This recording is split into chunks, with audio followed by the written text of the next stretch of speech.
Majestic name of our Lord and Savior Jesus Christ. ഇന്ന് നമ്മൾ എല്ലാ സാറ്റർഡേയിലും പോലെ നമുക്കൊരു സബ്ജക്റ്റ് കാണും. ആ സബ്ജക്റ്റിൻ്റെ അകത്ത് നമ്മളത് ഗസ്റ്റ് വന്ന് അല്ലെങ്കിൽ നമ്മൾ കുറെ ക്വസ്റ്റ്യൻസ് ആ സബ്ജക്റ്റുമായി നമുക്കുള്ള ഡൗട്ടുകൾ ചോദിക്കുക. ആ ഉള്ള ഡൗട്ടുകളിൽ അവർ നമ്മളെ വരുന്ന ഗസ്റ്റ് ക്ലിയർ ചെയ്യുക. ഇതാണ് നമ്മൾ ശരിക്കും ചെയ്യുന്നത്. അപ്പം ഇന്നത്തെ സബ്ജക്റ്റ് വളരെ ഡിഫറെൻ്റ് ആയിട്ടുള്ളൊരു സബ്ജക്റ്റാണ്. ബിക്കോസ് ഇത് ഭയങ്കര കൺഫ്യൂഷൻസ് ഒക്കെ ബേസിക്കലി എനിക്കും ഈ സബ്ജക്റ്റുമായി കുറെ കാര്യങ്ങൾ പഠിച്ചപ്പോഴൊക്കെ എനിക്കും കുറെ കൺഫ്യൂഷൻസ് ഉണ്ടാക്കിയ ഒരു സബ്ജക്റ്റാണിത്. കാരണം ഇഫ് എല്ലാം ഇങ്ങനെ പ്രീഡെസ്റ്റിൻഡ് ആണെങ്കിൽ അല്ലെങ്കിൽ എല്ലാം ഇങ്ങനെ മുൻ നിയമിക്കപ്പെട്ടതാണെങ്കിൽ നമുക്ക് ചിലയിടത്തൊക്കെ പറയത്തില്ല it is our free will എന്ന് പറയുന്നത് കൊണ്ട് എന്താണ് ഉപയോഗം? അല്ലെങ്കിൽ ഒരു ബൈബിളിൽ ഓരോ ഇതെടുത്ത് നോക്കുമ്പോൾ ഇന്ന ആളുടെ ലൈഫ്, അല്ലെങ്കിൽ ഫോർ എക്സാമ്പിൾ പറഞ്ഞാൽ ജേക്കബും ഏശാവും, യാക്കോബും ഏശാവിന്റെയും കാര്യത്തില് നമ്മൾ എപ്പോഴും വിചാരിക്കും അല്ലെ, എന്തുകൊണ്ട് ദൈവം അങ്ങനെ ജേക്കബിനെ തെരഞ്ഞെടുത്തു? ബിക്കോസ് നമ്മൾ ഓരോ ഇൻസിഡൻസ് നോക്കി കഴിഞ്ഞാൽ തന്നെ ജേക്കബ് പുറത്തു വരുന്നതിന് മുമ്പേ പറഞ്ഞു, ഓക്കെ ചേട്ടനെ അനിയൻ വാഴും. ബോൺ ആവുന്നതിന് മുമ്പുള്ള ഇതിലും എല്ലാം എന്താ പറയാ, എവ്രിവെയർ വി ക്യാൻ സീ ഏശാവ് എന്ന് പറയുന്ന വ്യക്തി കുറച്ചൊരു ഡൗണും ജേക്കബ് എന്ന് പറയുന്നത് ഭയങ്കരമായിട്ട് ഫേവേർഡ് ചെയ്തൊരു വ്യക്തിയായിട്ടാണ്. അപ്പൊ നമ്മൾ വിചാരിക്കും എന്തുകൊണ്ട് ദൈവം പാർഷ്യാലിറ്റി കാണിക്കുന്നു എന്നൊക്കെ നമുക്ക് തോന്നാറില്ലേ? അല്ലെങ്കിൽ ഇന്ന ആളുടെ ലൈഫിൽ ഇപ്പം ദൈവത്തിന് ജൂതനെ കുറിച്ച് അറിയാമായിരുന്നെങ്കിൽ എന്തുകൊണ്ട് ദൈവം അതിലൊന്നും പറഞ്ഞില്ല? അല്ലെങ്കിൽ അങ്ങനെ കുറെ ഡൗട്ടുകൾ വരാറുണ്ടല്ലേ. ഇതെല്ലാം മുന്നമേ നിയമിക്കപ്പെട്ട മുന്നമേ പ്ലാൻ ചെയ്തിട്ടുള്ളതാണെങ്കിൽ നമ്മുടെ ലൈഫ് എല്ലാം പ്ലാൻ ചെയ്തിരിക്കും. ചില വാക്യങ്ങളൊക്കെ വായിക്കുമ്പോൾ നമുക്ക് തോന്നാറില്ലേ, എനിക്ക് ഇതുമായി സംബന്ധിച്ച് കുറെ വാക്യങ്ങളൊക്കെ വായിക്കുമ്പം എനിക്കും തോന്നി ഇങ്ങനെയൊക്കെ ഉണ്ടോ, അല്ലെങ്കിൽ ഇങ്ങനെയൊക്കെ ചെയ്യാമോ, ഇങ്ങനെയൊക്കെ നമ്മൾ പറയുന്ന ബൈബിളിൽ ഇത് എന്തുകൊണ്ട് നമ്മൾ കാണാറില്ല, നമ്മളെ എന്തുകൊണ്ട് പഠിപ്പിക്കാറില്ല എന്നൊക്കെ തോന്നും. അങ്ങനെ ഒരു സബ്ജക്റ്റ് ആണ് ഇന്ന് ഞാൻ എടുത്തിരിക്കുന്നത്, പ്രീഡെസ്റ്റിനേഷൻ. അപ്പം നമുക്ക് ഇന്ന് എന്താണ് പ്രീഡെസ്റ്റിനേഷൻ, അല്ലെങ്കിൽ ബൈബിളിൽ എന്തുകൊണ്ട് ഇങ്ങനെ പാർഷ്യൽ ആണോ, അല്ലെങ്കിൽ പുറത്ത് നമ്മൾ ഒരാളോട് പോയി ദൈവവചനം പറയുമ്പം അവർ നമ്മളോട് ചോദിക്കാൻ സാധ്യതയുള്ള കുറെ ക്വസ്റ്റ്യൻസ് ആണിത്. അപ്പം let's here what it is. Before that ഇന്നത്തെ ഗസ്റ്റിനെ ഞാൻ വിളിക്കുന്നു. ഇന്നത്തെ നമ്മുടെ ഗസ്റ്റ് പാസ്റ്റർ പിന്നീസി യോഹന്നാൻ ആണ്. Pastor, welcome to the session. Thanks for joining.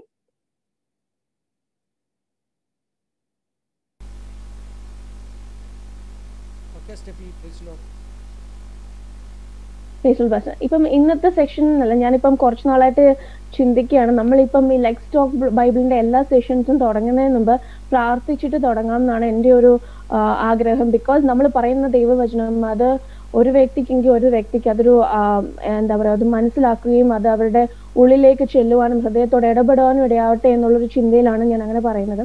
So let's start the session with a prayer. Pastor please. Thank you Jesus. Let us pray. നമുക്ക് പ്രാർത്ഥിക്കാം.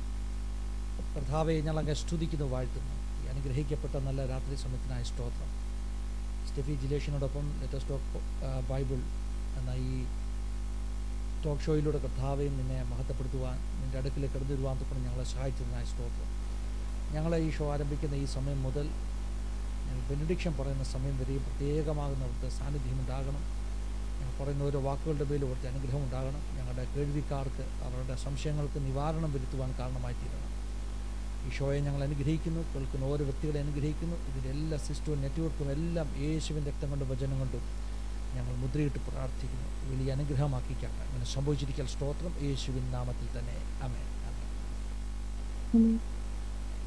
Thank you so much pastor. അപ്പം ഞാൻ ഇന്ന് ഇൻട്രൊഡക്ഷനിൽ പറഞ്ഞതുപോലെ തന്നെ കുറെ കാര്യങ്ങൾ നമ്മളിപ്പം ദൈവത്തോട് കൂടുതൽ മീൻസ് ഇങ്ങനെ ദൈവവചനം പഠിക്കണം എന്നൊക്കെ ഉള്ള ഒരു ആഗ്രഹത്തോടെ വരുമ്പം നമ്മൾ കുറെ കാര്യങ്ങൾ പഠിച്ച് അല്ലെങ്കിൽ വായിച്ചിട്ട് വരുമ്പോൾ നമുക്ക് ഉണ്ടാവുന്ന ഒരു സംശയമാണ്. ഇപ്പം ഫ്രം ദ ബിഗിനിങ് കുറെ കാര്യങ്ങൾ ദൈവത്തിന് ഇതൊക്കെ നേരത്തെ അറിയാമെങ്കിൽ എന്തുകൊണ്ട് അങ്ങനെ സംഭവിച്ചു, അല്ലെങ്കിൽ ഇങ്ങനെ സംഭവിക്കാതിരിക്കായിരുന്നല്ലോ, അല്ലെങ്കിൽ അങ്ങനെ ചിലർ നമ്മളോട് ചോദിക്കാറില്ലേ, നമ്മളോട് അത്രയും സ്നേഹമുള്ള ആൾക്കാരാണെങ്കിൽ എന്തുകൊണ്ട് ഇത് നമ്മുടെ ലൈഫിൽ വരുന്നു, ഇതൊക്കെ ദൈവത്തിന് അറിയത്തില്ലേ, അറിഞ്ഞിട്ടും ദൈവം നിങ്ങളോട് മുന്നമേ പറയണ്ടേ അല്ലേ എന്നൊക്കെ ചോദിക്കാറില്ലേ? എന്താണ് അതിനുള്ള മറുപടി? സോ സ്റ്റെഫിയുടെ ക്വസ്റ്റ്യൻ എന്തോ നമ്മുടെ ജീവിതത്തിൽ ഉണ്ടാകുന്ന സംഭവങ്ങൾ എന്തുകൊണ്ടാണ് ദൈവം നമ്മളോട് നേരത്തെ പറയാത്തതെന്നാണോ അതിൻ്റെ ചോദ്യം?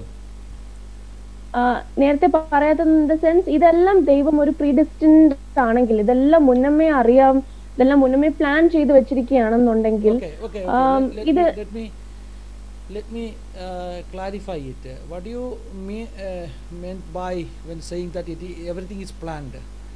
എന്തുവാ അതെന്തോ സ്റ്റെഫി ഉദ്ദേശിച്ചത്? എന്തോ എല്ലാം പ്ലാൻഡ് ആണെന്നുള്ളതിന് ഉദ്ദേശിച്ചത് എന്തുവാ? കാരണം ഞാൻ ബൈബിളിൽ കുറെ അടുത്ത് കണ്ടു പ്രീഡെസ്റ്റിൻഡ്, ഇതെല്ലാം മുന്നമേ കണ്ടു അല്ലെങ്കിൽ മുന്നമേ നിയമിക്കപ്പെട്ടു.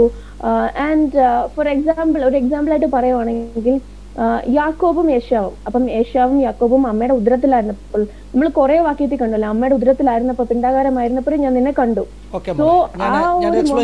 നിന്റെ ക്വസ്റ്റ്യൻ എനിക്ക് മനസ്സിലായി. ശരി, സ്റ്റെഫിയുടെ ആ ഒരു, വേണമെങ്കിൽ പറയാം സ്റ്റെഫിക്ക് മാത്രമല്ല സ്റ്റെഫിയെ പോലുള്ള ഒത്തിരി പേരുടെ ആ ഒരു കൺഫ്യൂഷൻ്റെ കാരണം തന്നെ ഈ വാക്കുകളെയൊക്കെ തെറ്റിദ്ധരിച്ചത് കൊണ്ടാണ്. So we will start with exactly what is pre destination. Pre destination എന്താ നമുക്ക് പഠിക്കണം. പിന്നെ യാക്കോബും യേശാവും ആ പറഞ്ഞ റോമൻസ് ചാപ്റ്റർ 9 അല്ലെങ്കിൽ മലാഖിയുടെ പുസ്തകത്തിലെ ആ വാക്യം, മലാഖിയുടെ പുസ്തകത്തിലെ വാക്യമാണ് പൗലോസ് കോട്ട് ചെയ്തത്. ഇതിൻ്റെ ബാക്ക്ഗ്രൗണ്ട് എന്തുവാ, ഇത് എന്തിനെക്കുറിച്ചാണെന്ന് പറയുന്നത് പഠിക്കണം. നമ്മൾ ഒറ്റ വായനയിൽ വായിച്ചു നോക്കുമ്പോൾ നമുക്ക് വലിയ കൺഫ്യൂഷൻ ആകും. എന്നാൽ പശ്ചാത്തലം അറിഞ്ഞ് നമ്മൾ വായിച്ചു കഴിയുമ്പോൾ നമുക്കൊരു കൺഫ്യൂഷനും ആകത്തില്ല. അപ്പോൾ ഇത് കറക്റ്റായിട്ട് എന്താ പ്രീ ഡെസ്റ്റിനേഷൻ എന്ന് മനസ്സിലാക്കി കഴിയുമ്പോൾ പിന്നെ ഒരു കൺഫ്യൂഷനും കാരണമില്ല. ഒന്നാമത്തെ ചോദ്യം, എന്താ പ്രീ ഡെസ്റ്റിനേഷൻ എന്ന് പറഞ്ഞാൽ എന്താ? ഈ പ്രീ ഡെസ്റ്റിനേഷൻ്റെ തിയോളജി, അതിൻ്റെ ഡോക്ട്രിന്, അത് രൂപപ്പെട്ടത് ഉണ്ടായതിന് ഒരു ഹിസ്റ്ററി ഉണ്ട്. നമുക്കറിയാമല്ലോ, ഈ മാർട്ടിൻ ലൂതറിൻ്റെ നവീകരണത്തെക്കുറിച്ച് നമുക്കറിയാമല്ലോ. റിഫോർമേഷൻ ഉണ്ടായി. മാർട്ടിൻ ലൂതറിൻ്റെ നവീകരണത്തിന് ശേഷം അനേക ആളുകൾ പിന്നെയും വേദപുസ്തകമൊക്കെ പഠിച്ച് പുതിയ പുതിയ കാര്യങ്ങളൊക്കെ ഇൻട്രൊഡ്യൂസ് ചെയ്യാൻ തുടങ്ങി. അങ്ങനെ ഹിസ്റ്ററിയിലെ വന്ന ഒരു വ്യക്തിയാണ് ആഫ്റ്റർ മാർട്ടിൻ ലൂതർ. മാർട്ടിൻ ലൂതറിന് ശേഷം വന്നൊരു വ്യക്തിയാണ് ജോൺ കാൽവിൻ എന്ന് പറയുന്നൊരു വ്യക്തി. ജോൺ കാൽവിൻ ഈ ഇപ്പോൾ സ്റ്റെഫി പറഞ്ഞ പ്രീ ഡെസ്റ്റിനേഷൻ എന്നുള്ള പദങ്ങളൊക്കെ വരുന്ന വേദപുസ്തക വാക്യങ്ങളൊക്കെ എടുത്തിട്ട് എഫേസ്യ ലേഖനം 1-ാം അധ്യായം 4-ാം വാക്യത്തിലുണ്ട്, റോമാലേഖനം 8-ാം അധ്യായം 29-30 വാക്യങ്ങളിലുണ്ട്. ഈ വാക്യങ്ങളൊക്കെ എടുത്തിട്ട് ജോൺ കാൽവിൻ അദ്ദേഹത്തിൻ്റെതാകുന്ന ഒരു അഭിപ്രായം പറഞ്ഞു. ആ അഭിപ്രായം എന്ന് പറഞ്ഞാൽ everything is pre destined, everything is pre destined. ദൈവം എല്ലാം പ്ലാൻ ചെയ്ത് വെച്ചിരിക്കുക. ദൈവം ലോകസ്ഥാപനത്തിന് മുമ്പ് തന്നെ ആരെയൊക്കെ തിരഞ്ഞെടുക്കണമെന്ന് ദൈവം തീരുമാനിച്ചിരിക്കുക. ഇതായിരുന്നു ജോൺ കാൽവിൻ്റെ ആ ഡോക്ടറിൻ്റെ ഒരു സാമാന്യ ഭാഷയിൽ നമുക്ക് മനസ്സിലാക്കാൻ കഴിയുന്ന ഒരു എക്സ്പ്ലനേഷൻ. എല്ലാവർക്കും മനസ്സിലാക്കാൻ വേണ്ടിയാണ് ഞാൻ അങ്ങനെ വളരെ ലളിതമായിട്ട് പറഞ്ഞത്. അപ്പോൾ ജോൺ കാൽവിൻ പറഞ്ഞത് എന്താ? ദൈവം എല്ലാം ഡിസൈഡ് ചെയ്തിരിക്കുക. ആരൊക്കെ രക്ഷിക്കപ്പെടും, ആരൊക്കെയാണ് എലക്റ്റഡ്, തിരഞ്ഞെടുക്കപ്പെട്ടവരാരാണ്, അല്ലേ? അവരെല്ലാം ദൈവം നേരത്തെ ഡിസൈഡ് ചെയ്തിരിക്കുകയാണ്. ആരൊക്കെയാണ് നരകത്തിൽ പോകാനുള്ളവർ അല്ലെങ്കിൽ നിത്യത നഷ്ടപ്പെടാനുള്ളവർ, അതും ഡിസൈഡഡ് ആണ്. അപ്പം ഒരു വലിയ ചോദ്യം ഉണ്ടാകുന്നു. ഈ ഒരു വാക്ക് ഇത് പറഞ്ഞപ്പോഴാണ് ഞാൻ വായിച്ച ഒരു വാക്യം എനിക്ക് ഓർമ്മ വരുന്നത്. ഞാൻ നമ്മുടെ ആഡ്സിലാ, അതെ, ആഡ്സ് 13:48 പറയുന്നൊരു വാക്യം ഇങ്ങനെ പറയുന്നുണ്ടായിരുന്നു. ആഡ്സ് 13:48 പറയുന്നുണ്ട്, മുൻനിയമിക്കപ്പെട്ടവരെല്ലാം വിശ്വസിച്ചു. അതായത് ദോസ് ഹു ആർ സെലക്റ്റഡ്, പ്രീഡിറ്റർമിൻ ചെയ്തവരെല്ലാം വിശ്വസിച്ചു. അപ്പൊ ഒരു സെറ്റ് ഓഫ്, അത് നമ്മൾ ശരിക്കും ആ ഒരു വാക്ക് ഇതെല്ലാം സ്റ്റെഫി പറഞ്ഞത്, ഇപ്പൊ ഞാൻ പറഞ്ഞ വാക്യങ്ങളുമായിട്ടെല്ലാം ചേരുന്ന ഒരു വാക്യം തന്നെയാണ്. You added one more words. ഓരോ വാക്യം കൂടെ നമ്മൾ ഈ പറഞ്ഞ കാൽവിനിസത്തെ സപ്പോർട്ട് ചെയ്യുന്ന ഒരു വാക്യം കൂടെ സ്റ്റെഫി ആഡ് ചെയ്തു, അല്ലേ? അപ്പൊ അതാണ് സ്റ്റെഫി ചെയ്തത്. അത് വായിച്ചപ്പോൾ എനിക്കും ഇങ്ങനെ തോന്നി. അപ്പൊ ഇനി കേൾക്കണം കേട്ടോ. ഞാൻ പറഞ്ഞത് കാൽവിൻ എന്ന് പറഞ്ഞ ആൾ അങ്ങനെ ഒരു ഡോക്ടറിനെ പഠിപ്പിക്കാൻ തുടങ്ങി. ദൈവം പ്രീ ഡെസ്റ്റൈൻ ചെയ്തിരിക്കുക. എന്നാൽ കാൽവിൻ്റെ മരണശേഷം അദ്ദേഹത്തിൻ്റെ another theologian, another we can say another follower, Theodore Beza എന്ന അദ്ദേഹത്തിൻ്റെ പേര്. തിയോഡർ ബസെ വന്നിട്ട് ഈ കാൽവിൻ പഠിപ്പിച്ച കാര്യങ്ങളെയൊക്കെ ഒന്ന് സ്ട്രക്ചർ ചെയ്തു. അങ്ങനെ തിയോഡർ ബസെ ആണ് ശരിക്കും കാൽവിൻ്റെ ഡോക്ടറിനെ പിൽക്കാലത്ത് നമ്മൾ കാൽവിനിസം എന്നറിയപ്പെടുന്ന ഒരു ഡോക്ടറിനാക്കി രൂപപ്പെടുത്തിയത്. കാൽവിൻ മരിക്കുന്നിടം വരെ കാൽവിൻ അങ്ങനെ ഒരു ചിന്തയൊന്നും ഇല്ലായിരുന്നു. കാൽവിൻ സത്യത്തിൽ പഠിപ്പിക്കാൻ ശ്രമിച്ചത് എന്താണെന്നറിയാമോ? പ്രീ ഡെസ്റ്റിനേഷൻ അല്ല. കാൽവിൻ്റെ ഫോക്കസ് എന്ന് പറഞ്ഞാൽ ഗ്രേസ് ആയിരുന്നു, ദൈവത്തിൻ്റെ അനുഗ്രഹം, ദൈവത്തിൻ്റെ മേഴ്സി, ദൈവത്തിൻ്റെ കൃപ. അതിനെക്കുറിച്ചാണ് കാൽവിൻ പഠിപ്പിക്കാൻ ശ്രമിച്ചത്. പക്ഷേ കാൽവിന് ശേഷം വന്ന തിയോഡർ ബസയുടെ ഒരു പഠിപ്പീരനുസരിച്ച് കാൽവിൻ്റെ ഡോക്ടറിനെ എടുത്തിട്ട് അദ്ദേഹം അതിനെ രൂപപ്പെടുത്തിയിട്ട് പ്രീ ഡെസ്റ്റിനേഷൻ എന്ന ഡോക്ടറിന് എംഫസൈസ് കൊടുത്ത് അതിനെ കാൽവിനിസം എന്ന് പേര് വിളിച്ച് പിൽക്കാലത്ത് കാൽവിനിസം എന്ന് പറയുന്ന ഒരു ശക്തമായ വിഭാഗമുണ്ടായി. ഈ കാൽവിനിസത്തെ റിഫോംഡ് തിയോളജി എന്നും വിളിക്കാറുണ്ട്. റിഫോംഡ് തിയോളജി, നവീകരിക്കപ്പെട്ട തിയോളജി. ആ തിയോളജിയുടെ സത്ത എന്താ? ആ തിയോളജിയുടെ ആകത്തുക എന്താ? ദൈവം എല്ലാം ഡിസൈഡ് ചെയ്തിരിക്കുകയാണ്. മുമ്പേ സ്റ്റെഫി പറഞ്ഞ പോലെ എവറിത്തിങ് ഇസ് പ്ലാൻഡ്. ദൈവത്തിന് ഒരുത്തൻ രക്ഷിക്കപ്പെടും, ദൈവം നേരത്തെ ഡിസൈഡ് ചെയ്തിട്ടുണ്ടെങ്കിൽ അവൻ രക്ഷിക്കപ്പെടും. ഒരുത്തൻ നരകത്തിൽ പോകുന്ന ദൈവം ഡിസൈഡ് ചെയ്തിട്ടുണ്ടെങ്കിൽ അവൻ നരകത്തിൽ പോകും. അതിന് നമ്മൾ ഇനി എന്തൊക്കെ ചെയ്താലും അവൻ നരകത്തിൽ പോകും. ഇതാണ് പിൽക്കാലത്ത് കാൽവിനിസത്തെ ആ ഒരു കണ്ണോടുകൂടിയാണ് നമുക്ക് കാണാൻ കഴിയുന്നത്. ഇതെത്രമാത്രം ശരിയാണ്? ഇതാണ് ക്വസ്റ്റ്യൻ. ഈ കാൽവിനിസം പഠിപ്പിച്ച് ഈ പ്രീ ഡെസ്റ്റിനേഷൻ ശരിയായിരുന്നുവോ? ഞാൻ ഇനിയൊരു കാര്യം വളരെ വ്യക്തമായിട്ട് പറയാം. പ്രീ ഡെസ്റ്റിനേഷൻ എന്ന പദം വേദപുസ്തകത്തിലുള്ള പദമാണ്. So it's A doctrine inside the Bible itself. Pre destination എന്ന ഡോക്ട്രിനെ നമുക്ക് എതിർക്കാൻ ഒക്കത്തില്ല. കാരണം അത് വേദപുസ്തകത്തിൻ്റെ അകത്ത് അതുണ്ട്. അത് വേദപുസ്തകത്തിൻ്റെ അകത്തുള്ള കാര്യമാണ്.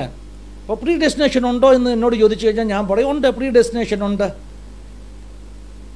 പ്രീ ഡെസ്റ്റിനേഷൻ എന്ന ഡോക്ടറിൻ തെറ്റല്ല. അപ്പോൾ തന്നെ at the same time Steffi ഇപ്പോൾ കുറേ വാക്യങ്ങൾ പറഞ്ഞില്ലേ, ആ വാക്യങ്ങളെപ്പോലെ തന്നെ ഫ്രീ വില്ല് എന്ന് പറഞ്ഞൊരു സബ്ജക്റ്റ് ഉണ്ട്. ഫ്രീ വില്ലിനെ സപ്പോർട്ട് ചെയ്യുന്ന വാക്യങ്ങൾ വേദപുസ്തകത്തിലുണ്ട്. അപ്പോൾ അതെങ്ങനെ ഇത് സംഭവിക്കുന്നത്? പ്രീ ഡെസ്റ്റിനേഷൻ ഒരു സൈഡിൽ വരുന്നു, പ്രീ ഡെസ്റ്റിനേഷൻ ഒരു സൈഡിൽ വരുന്നു, ഫ്രീ വില്ല് വേറൊരു സൈഡിൽ വരുന്നു. അപ്പോൾ ഇത് രണ്ടും കൂടെ കോൺട്രാഡിക്റ്റ് ചെയ്യുകയാണോ? അപ്പോൾ നമുക്കിങ്ങനെ പറയാം, today's topic is not exactly predestination. We are planning to discuss predestination versus free will. രണ്ട് സൈഡിൽ, ഒരു സൈഡിൽ പ്രീ ഡെസ്റ്റിനേഷൻ നിൽക്കുന്നു, ഒരു സൈഡിൽ ഫ്രീ വില്ല് നിൽക്കുന്നു. എന്താ ഫ്രീ വില്ല് എന്ന് പറഞ്ഞാൽ? ഫ്രീ വില്ലിൻ്റെ ഡോക്ടറിന് അനുസരിച്ച് നമുക്ക് ചൂസ് ചെയ്യാനുള്ള അനുവാദം ദൈവം തന്നിരിക്കുന്നു. ഫ്രീ വില്ല് നമുക്ക് ദൈവം തന്നിരിക്കുന്നു. അതിനെ സപ്പോർട്ട് ചെയ്യുന്ന എത്രയോ വാക്യങ്ങൾ വേദപുസ്തകത്തിലുണ്ട്. വലിയ ലിസ്റ്റാണ്. ഒത്തിരി കാര്യങ്ങൾ നമുക്ക് അതിനെ സപ്പോർട്ട് ചെയ്യുന്ന വേദപുസ്തകത്തിൽ കാണാൻ പറ്റും. ഉൽപ്പത്തി പുസ്തകത്തിൽ തന്നെ ആദമിനെ ഹവയും തോട്ടത്തിലാക്കിയിട്ട് ദൈവം എന്താ പറഞ്ഞത്? തോട്ടത്തിൻ്റെ നടുവിൽ ഒരു വൃക്ഷമുണ്ട്, ആ വൃക്ഷത്തിൻ്റെ ഫലം നീ തിന്നരുത്, തിന്നുന്ന നാളിൽ നീ മരിക്കും. അപ്പോൾ തിന്നണോ വേണ്ട എന്നുള്ള ഡിസിഷൻ ആരുടേതാണ്? ആദത്തിൻ്റെ ഹവയുടെയാണ്. ശരിയല്ലേ?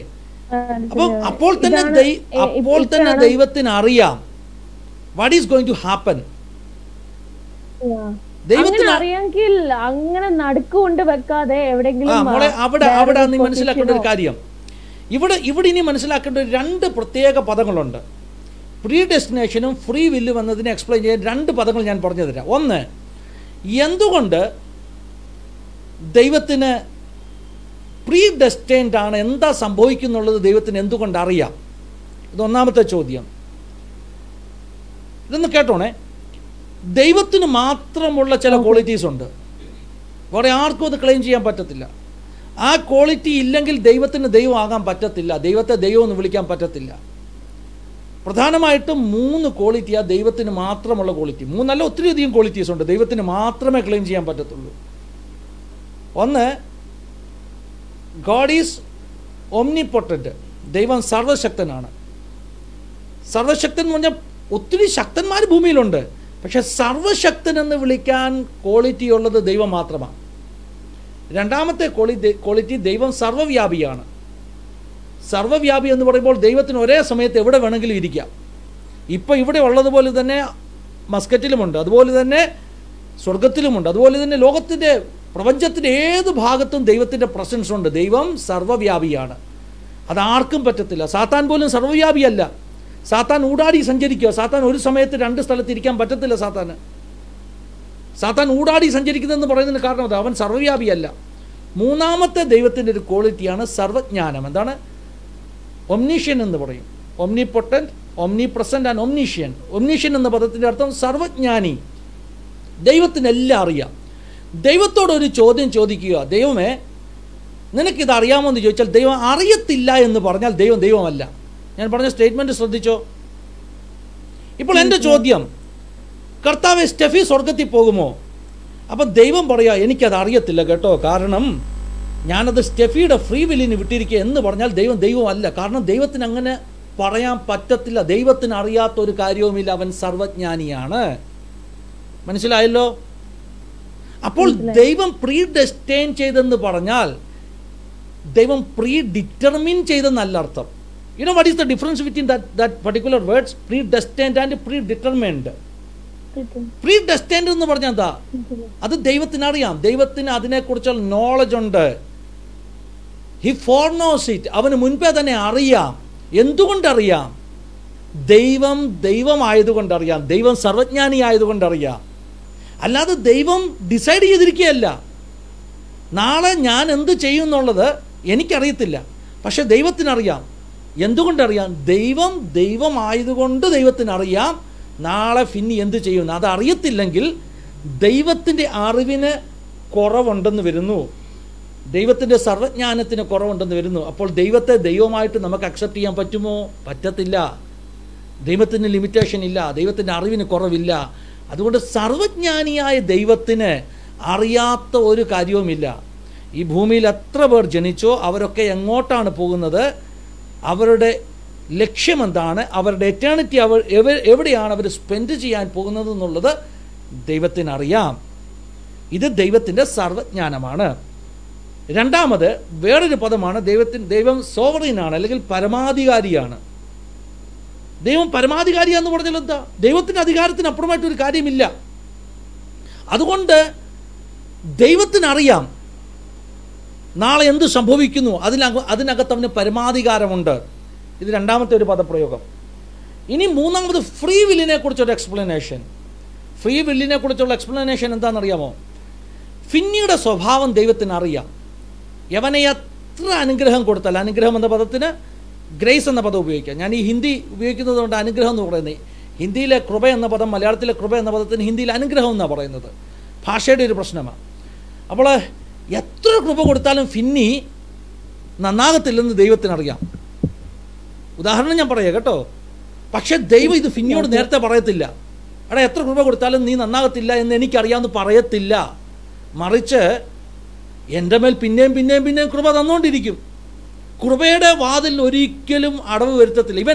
ഇവൻ ശരിയാകത്തില്ലെന്ന് പറഞ്ഞ് ദൈവം കൃപയുടെ സ്രോതസ് അടച്ചു വെക്കത്തില്ല. കൃപ കൊടുത്തുകൊണ്ടേയിരിക്കും, വഴി തുറന്നു വെച്ചുകൊണ്ട് തന്നെ ഇരിക്കും.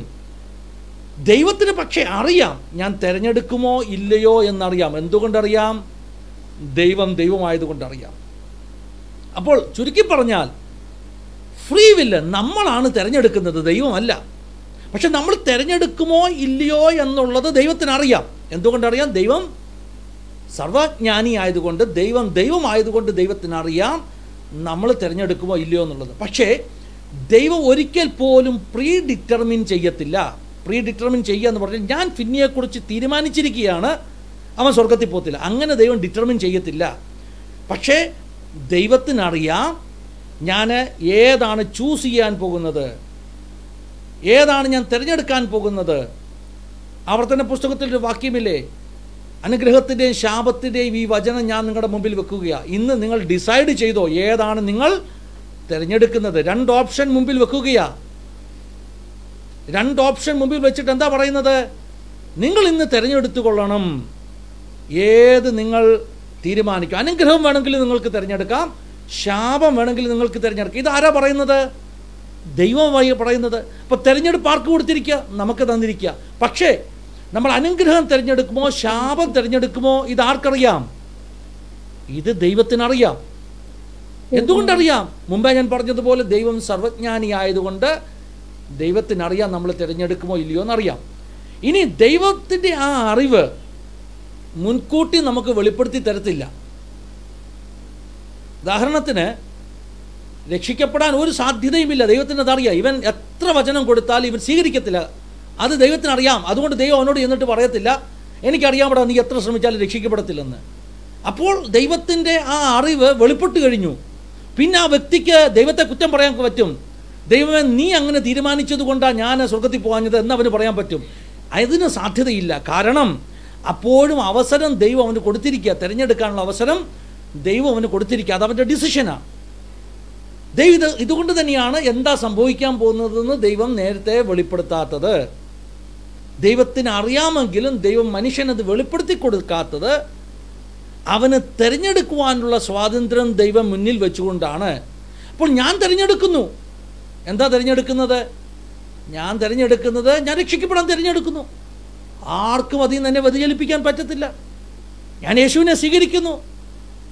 അത് എന്നെ സംബന്ധിച്ചിടത്തോളം ദൈവത്തിൻ്റെ പ്രീ ഡെസ്റ്റിനേഷനാണ്. അപ്പോൾ പ്രീ ഡെസ്റ്റിനേഷൻ എന്ന് പറഞ്ഞാൽ അതിന് ശരിയായൊരു ട്രാൻസ്ലേഷൻ എന്ന് പറഞ്ഞാൽ എന്താണെന്നറിയാമോ? ദൈവം ഡിസൈഡ് ചെയ്തിരിക്കുന്നതെന്നല്ല. അതാണ് നമ്മുടെ തെറ്റിദ്ധാരണ. ദൈവത്തിന് അറിയാമെന്നാണ്. ശരിയായ ട്രാൻസ്ലേഷൻ എന്താണ്? ദൈവം തീരുമാനിച്ചു വച്ചിരിക്കുന്നു എന്നല്ല, ഗോഡ് നോസ് ഇറ്റ്. ദൈവത്തിന് അറിയാം. അപ്പോൾ എഫേസ്യ ലേഖനം 1-ാം അധ്യായം 4-ാം വാക്യം എങ്ങനെ മനസ്സിലാക്കേണ്ടത്? എഫേസ്യ ലേഖനം 1-ാം അധ്യായം 4-ാം വാക്യത്തിൽ പറയുന്നത് ലോക സ്ഥാപനത്തിന് മുമ്പേ ദൈവം നമ്മെ അറിഞ്ഞു, അവിടുത്തെ തിരുവുള്ളത്തിൽ നമ്മൾ ഉണ്ടായിരുന്നു എന്നാണ് ഇതിൻ്റെ അർത്ഥം. അപ്പോൾ ആ വാക്യങ്ങളൊക്കെ പൗലോസ് എന്തിനു വേണ്ടി എഴുതിയെന്നറിയാമോ? പൗലോസ് നമ്മുടെ മേൽ ചൊരിഞ്ഞ ദൈവത്തിൻ്റെ മഹാകരുണയെ വെളിപ്പെടുത്താൻ വേണ്ടിയാണ് പറഞ്ഞിരിക്കുന്നത്. ദൈവം നമ്മെ ലോകസ്ഥാപനത്തിന് മുമ്പേ കണ്ടതാണ്, നമ്മെ അറിഞ്ഞതാണ്, ദൈവത്തിൻ്റെ തിരുവുള്ളത്തിൽ നാം ഉണ്ടായിരുന്നു. അത് ദൈവം പാർഷ്വാലിറ്റിയോടുകൂടി ഒരു ഡിസിഷൻ എടുത്തെന്നല്ല അതിൻ്റെ അർത്ഥം. വേദപുസ്തകം കൃത്യമായിട്ട് പറയുന്നു. ആ റോമാലേഖനം 9-ാം അധ്യായത്തിലെ പൗലോസ് ഈ ഏശാവിനെ കുറിച്ച് യാക്കോബിനെ കുറിച്ചും പറഞ്ഞിട്ട് അടുത്ത വാക്യത്തിൽ എന്താ പൗലോസ് ചോദിക്കുന്നത്? അതിൻ്റെ അർത്ഥം എന്താ? ദൈവത്തിന് മുഖപക്ഷം ഉണ്ടോ എന്ന് പൗലോസ് തന്നെ ചോദിക്കുന്നു. ശരിയല്ലേ? ആ റോമാലേഖനം 9-ാം അധ്യായം 10 മുതൽ 13 വരെയുള്ള വാക്യം ഒന്ന് വായിച്ചു നോക്കിക്കേ. അവിടെ പൗലോസ് തന്നെ സ്റ്റെഫി ചോദിച്ച ചോദ്യം ചോദിക്കുന്നു. ദൈവം ക്രൂവലാണോ? ദൈവത്തിന് മുഖപക്ഷമുണ്ടോ? അങ്ങനെ ദൈവം ചെയ്തത് ശരിയാണോ എന്ന് പൗലോസ് തന്നെ ചോദിക്കുന്നു. എന്താ ചോദ്യത്തിൻ്റെ അർത്ഥം? അപ്പം നമ്മൾ ആ വാക്യം എന്താണെന്ന് ശരിക്കും മനസ്സിലാക്കണം. അത് മനസ്സിലാക്കി കഴിയുമ്പോൾ നമ്മുടെ കൺഫ്യൂഷൻ പൂർണ്ണമായിട്ട് മാറിപ്പോ. റോമാലേഖനം 9-ാം അധ്യായം ഒന്ന് എടുത്തേ, 10 മുതൽ. You have the Bible? Okay, go to Romans chapter 9 verse 10 to 13. അത്രയുമല്ല, റിബേക്കയും നമ്മുടെ പിതാവായ ഇസ്ഹാക്കും എന്ന ഏകനാൽ ഗർഭം ധരിച്ചു. കുട്ടികൾ ജനിക്കുകയോ ഗുണമാകട്ടെ ദോഷമാകട്ടെ ഒന്നും പ്രവർത്തിക്കുകയോ ചെയ്യും മുൻപേ തിരഞ്ഞെടുപ്പിൻ പ്രകാരമുള്ള ദൈവനിർണയം പ്രവർത്തികൾ നിമിത്തമല്ല, വിളിച്ചവന്റെ ഇഷ്ടം നിമിത്തം തന്നെ വരേണ്ടതിന് മൂത്ത ഇളയവനെ സേവിക്കുമെന്ന് അവളോട് അരുളി ചെയ്തു. ഇതാ ഞാൻ എനിക്കും ഡൗട്ട് വന്ന വാക്യം ഇതാണ്. 13-ാം വാക്യം വരെ വായിക്കേ. 14-ാം വാക്യം വരെ. ഞാൻ യാക്കോബിനെ സ്നേഹിച്ച് ഏശാവിനെ ദോഷിച്ചിരിക്കുന്നു എന്ന് എഴുതിയിരിക്കുന്നുവല്ലോ. ആകയാൽ നാം എന്ത് പറയണ്ടു? ദൈവത്തിന്റെ പക്കൽ അനീതി ഉണ്ടോ? ഒരു നാളും ഇല്ല. എനിക്ക് കരുണ. സ്റ്റെഫി, 14-ാമത്തെ വാക്യം വായിച്ചല്ലോ. ആകയാൽ നാം എന്തു പറയണ്ടു? ദൈവത്തിന്റെ പക്കൽ അനീതിയുണ്ടോ? സ്റ്റെഫി ചോദിക്കുന്ന ചോദ്യം അതാണല്ലേ? ഒരു നാളുമില്ല. സ്റ്റെഫി ചോദിക്കുന്ന ചോദ്യം അതല്ലേ? അത് പൗലോസ് ചോദിച്ചു. പൗലോസ് എന്താ ചോദിച്ചത്? നമ്മൾ 13-ാം വാക്യം വരെ വായിച്ചു നിർത്തി, കൺഫ്യൂസ്ഡ് ആയി. 14-ാം വാക്യം പറയുന്നു ദൈവത്തിന്റെ പക്കൽ അനീതിയുണ്ടോ? ഒരിക്കലും ഇല്ലെന്നാണ് പൗലോസ് പറഞ്ഞത്. അപ്പം നമുക്കൊന്ന് എക്സാമിൻ ചെയ്തു നോക്കാം ഈ വാക്യത്തിന്റെ അർത്ഥം എന്താണ്, എന്തിനെക്കുറിച്ചാണ് പൗലോസ് സംസാരിക്കുന്നത്. ദൈവം അങ്ങനെ അനീതിയോടുകൂടെ യാക്കോബിനെ തിരഞ്ഞെടുത്തതാണോ? ഏശാവിനെ ദൈവം ദ്വേഷിച്ചു, ഹേറ്റ് ചെയ്തു എന്ന പദത്തിന്റെ അർത്ഥം എന്താണ്? ഇതൊക്കെ നമുക്കൊന്ന് എക്സാമിൻ ചെയ്യാം. അത് പഠിച്ചു കഴിയുമ്പോൾ നമ്മുടെ എല്ലാ കൺഫ്യൂഷനും പോവും. ഒന്നാമത്, റോമാലേഖനം മുഴുവൻ പഠിപ്പിക്കുന്ന എന്തിനെ കുറിച്ചാണെന്നറിയാമോ? രക്ഷാപ്രവർത്തിയാലല്ല കൃപയാലത്രേ. ഫുൾ റോമൻസ്, ബുക്ക് ഓഫ് റോമൻസിൻ്റെ മുഴുവൻ കേന്ദ്ര ആശയം, സെൻട്രൽ തീം എന്ന് പറയുന്നത് സാൽവേഷൻ ത്രൂ ഗ്രേസ്, വർക്ക് കാരണമല്ല. അപ്പം ഇവിടെയും പൗലോസ് പറയുന്നത് അത് തന്നെയാ. സ്വഭാവം നോക്കിയാൽ ഏശാവ് നല്ലവനാ, പക്ഷെ ദൈവം യാക്കോബിനെ തിരഞ്ഞെടുത്തു. എന്തുകൊണ്ട്? അവിടെ പൗലോസ് പറയുന്നത് ദൈവത്തിൻ്റെ പക്ഷപാതം ഉണ്ടായിട്ടല്ല, ദൈവത്തിൻ്റെ മേഴ്സി, ദൈവത്തിൻ്റെ ഗ്രേസ് കൊണ്ട്. So what he was trying to prove? He was trying to prove that ദൈവം നമ്മെ തിരഞ്ഞെടുത്തിരിക്കുന്നത് നമ്മൾ നല്ലവരായിട്ടല്ല എന്നാണ് പൗലോസ് പ്രൂവ് ചെയ്യാൻ ആഗ്രഹിക്കുന്നത്. അപ്പോൾ നമ്മൾ ആ ഒരു ബാക്ക്ഗ്രൗണ്ടിൽ നിന്ന് അടുത്തി ഈ വാക്യത്തെ പഠിച്ചു കഴിയുമ്പോഴാണ് നമ്മൾ കൺഫ്യൂഷൻ ആകുന്നത്. പൗലോസ് പറഞ്ഞത്, ഞാൻ മുമ്പേ പറഞ്ഞല്ലോ, കാൽവിനിസം സത്യത്തിൽ കാൽവിൻ പഠിപ്പിച്ചത്, he was giving emphasise on grace. Calvin എന്താ പഠിപ്പിച്ചെന്നറിയാമോ? കാൽവിൻ പഠിപ്പിച്ചത് ദൈവത്തിൻ്റെ വലിയ കൃപ കൊണ്ടാണ് നമ്മൾ രക്ഷിക്കപ്പെട്ടത്. പ്രീ ഡെസ്റ്റൈൻഡ് എന്ന് പറയുമ്പോൾ നമ്മൾ ജനിച്ചിട്ട് നമ്മൾ നല്ല കാര്യം ഒന്നും ചെയ്തിട്ടല്ല ദൈവം നമ്മെ തിരഞ്ഞെടുത്തത്. പക്ഷേ ലോക ആരംഭം മുതൽ തന്നെ അവന് നമ്മളോട് കൃപ തോന്നി. കൃപയാണ് കാൽവിൻ പഠിപ്പിച്ചത്. പക്ഷേ കാൽവിൻ്റെ ശിഷ്യന്മാർ എന്ത് ചെയ്തെന്നറിയാമോ? ആ കാൽവിനിസത്തിലെ കൃപയെ എടുത്ത് മാറ്റിയിട്ട് ദൈവത്തെ വളരെ കണിശക്കാരനാകുന്ന ഒരു പ്രീ ഡിറ്റർമൈൻ ചെയ്തൊരു വ്യക്തിയായിട്ട് പിക്ചറൈസ് ചെയ്തു. തെറ്റിപ്പോയി. അതുകൊണ്ടാണ് ദർ ഇസ് എ സ്റ്റേറ്റ്മെൻറ്റ്, ഒരു സ്റ്റേറ്റ്മെൻറ്റ് ഇങ്ങനെയുണ്ട്: സത്യത്തിൽ കാൽവിൻ തന്നെ കാൽവിനിസ്റ്റ് അല്ലായിരുന്നു. ഞാൻ പറഞ്ഞു മനസ്സിലായോ? കാൽവിനിസം പഠിപ്പിക്കുന്ന ആളുകൾ പഠിപ്പിച്ച കാൽവിനിസം കാൽവിന് തന്നെ ഇല്ലായിരുന്നു. കാൽവിൻ്റെ പേരിലാണ് അറിയപ്പെട്ടത്. പലപ്പോഴും കാൽവിനിസം എന്നൊക്കെ നമ്മൾ കേട്ട് കഴിയുമ്പോൾ, ജോൺ കാൽവിനാണത് പഠിപ്പിച്ചതെന്നൊക്കെ നമ്മൾ കേട്ട് കഴിയുമ്പോൾ നമ്മുടെ മനസ്സിൽ ചിന്തയുണ്ട്, ഈ കാൽവിൻ എന്ന് പറഞ്ഞ ആള് ഒരു വലിയ ദുരുപദേശകനാണ്. അങ്ങനല്ല. കാൽവിൻ പാവം, പുള്ളി മരിക്കുന്നതിന് മുമ്പ് പുള്ളി ദൈവത്തിൻ്റെ ഗ്രേസിനെ എംഫസൈസ് ചെയ്ത് ദൈവം നമ്മെ തൻ്റെ കൃപയാൽ ലോകസ്ഥാപനത്തിന് മുമ്പ് തിരഞ്ഞെടുത്തെന്ന് പഠിപ്പിക്കാൻ ആഗ്രഹിച്ചു.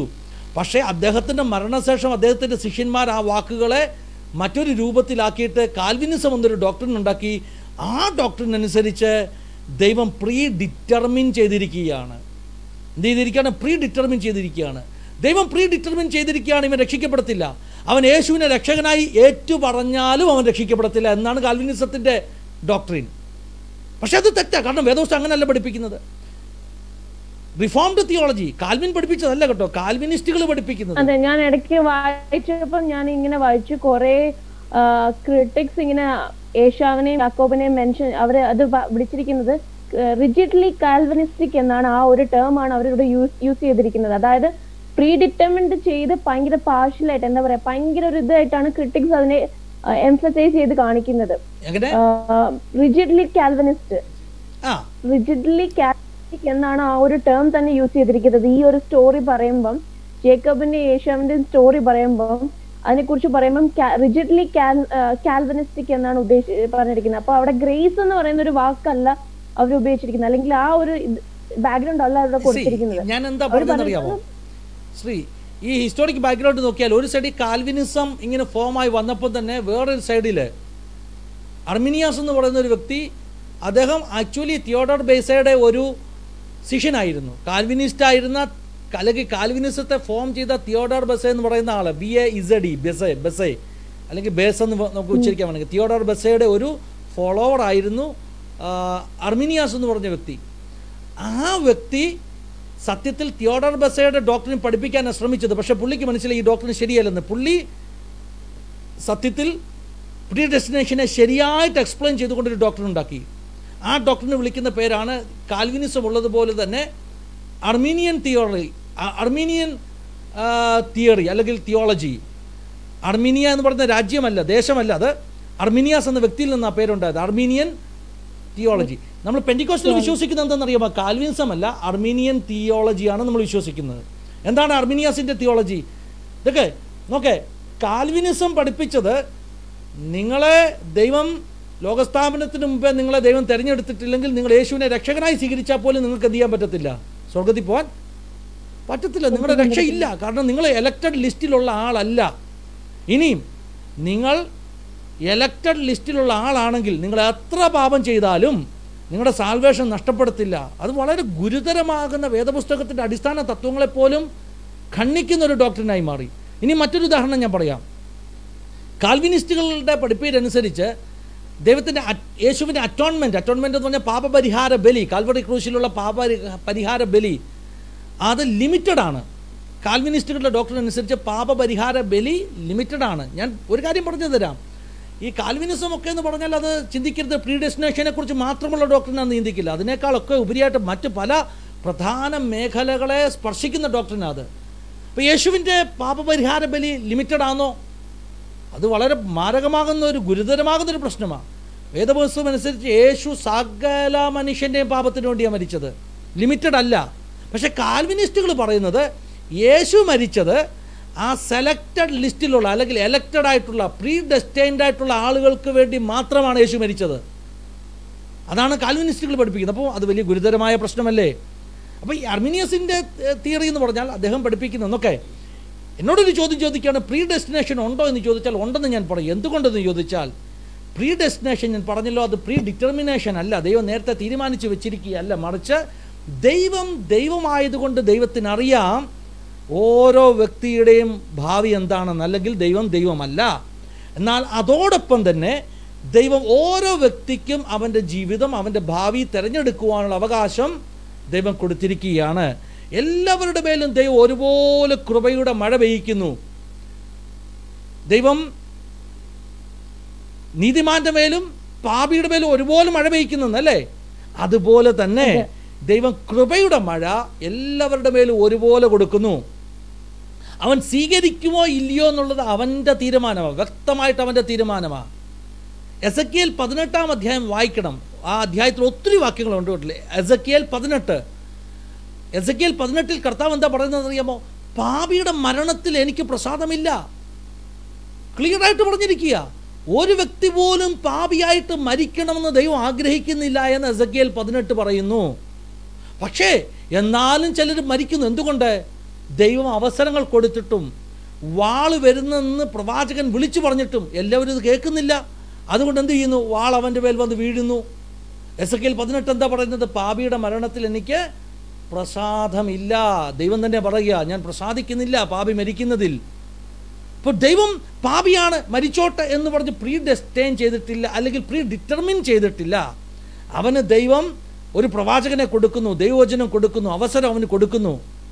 അവന് തിരഞ്ഞെടുക്കാനുള്ള പൂർണ്ണ സ്വാതന്ത്ര്യമുണ്ട്. നന്മയാകട്ടെ തിന്മയാകട്ടെ, യേശുവിനെ ആകട്ടെ ലോകത്തെ ആകട്ടെ, തിരഞ്ഞെടുക്കുവാനുള്ള പൂർണ്ണമാകുന്ന സ്വാതന്ത്ര്യം ദൈവം അവന് കൊടുത്തിട്ടുണ്ട്. അപ്പോൾ there is a free will. സ്വയമായി തിരഞ്ഞെടുക്കുവാനുള്ളൊരു സ്വാതന്ത്ര്യത്തോടെയാണ് ദൈവം മനുഷ്യനെ സൃഷ്ടിച്ചിരിക്കുന്നത്. അപ്പം ഞാൻ പറഞ്ഞത്, ഏശാവിനെ ദ്വേഷിച്ചു, യാക്കോബിനെ സ്നേഹിച്ചു. അതിൻ്റെ പശ്ചാത്തലത്തിലേക്ക് നമുക്കൊന്ന് പോവാം. റോമാലേഖനത്തിൻ്റെ കേന്ദ്രാശയം എന്തുവാ? റോമാലേഖനത്തിൻ്റെ കേന്ദ്രാശയം വർക്കല്ല, ഗ്രേസ് ആണ്.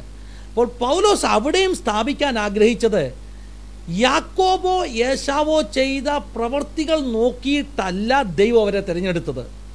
അപ്പോൾ അവിടെ എംഫസൈസ് എന്ന് പറയുന്നത് വർക്ക് വേഴ്സസ് ഗ്രേസ്. വർക്ക് നോക്കുകയാണെങ്കിൽ, ഇവരുടെ വർക്ക് അളന്നിട്ടാണ് കൊടുക്കുന്നതെങ്കിൽ അതിന് വ്യത്യാസമുണ്ട്. പൗലോസ് കൂടെ അങ്ങനല്ല ദൈവം ചെയ്തത്. ദൈവത്തിൻ്റെ കൃപ, ദൈവത്തിൻ്റെ കരുണ. അപ്പോൾ പൗലോസ് അവിടെ വളരെ വ്യക്തമായിട്ട് സ്ഥാപിക്കുന്നത്, വ്യക്തമായിട്ട് പറയുന്നത്, നമ്മളൊക്കെ രക്ഷിക്കപ്പെട്ടത്. നമ്മൾ ഒരിക്കലും ചിന്തിക്കില്ല ഞാൻ നല്ലവനായിരുന്നു, എൻ്റെ കുടുംബം നല്ലതായിരുന്നു, അതുകൊണ്ടാണ് ഞാൻ രക്ഷിക്കപ്പെട്ടെന്ന് ചിന്തിക്കരുത്. ദൈവത്തിൻ്റെ കൃപ. അപ്പോൾ അവിടെ എല്ലാം എംഫസൈസ് എന്ന് പറഞ്ഞാൽ നമുക്കൊരു കാര്യത്തിൽ അഹങ്കരിക്കാൻ പറ്റത്തില്ല, നമുക്കൊരു കാര്യത്തിൽ ഞാൻ മിടുക്കനാന്ന് പറയാൻ പറ്റത്തില്ല. നമുക്ക് കർത്താവേ നിൻ്റെ കൃപയാണെന്ന് പറഞ്ഞ് അവിടുത്തെ സന്നിധി സമർപ്പിക്കാനേ പറ്റത്തുള്ളൂ. ഇതാ പൗലോസിൻ്റെ ആഗ്രഹം. ഇതിൻ്റെ വായനക്കാർ അങ്ങനെ മനസ്സിലാക്കണമെന്നാണ് പൗലോസ് ആഗ്രഹിക്കുന്നത്. ഇനി രണ്ടാമതൊരു കാര്യം, ഇതിനകത്ത് മറ്റൊരു ജാതീയമാകുന്ന ഒരു പ്രശ്നവുമുണ്ട്. ഇനി കാൽവിനിസത്തിൻ്റെ വേറൊരു പ്രശ്നം ഞാൻ നിങ്ങളോട് പറഞ്ഞു തരാം.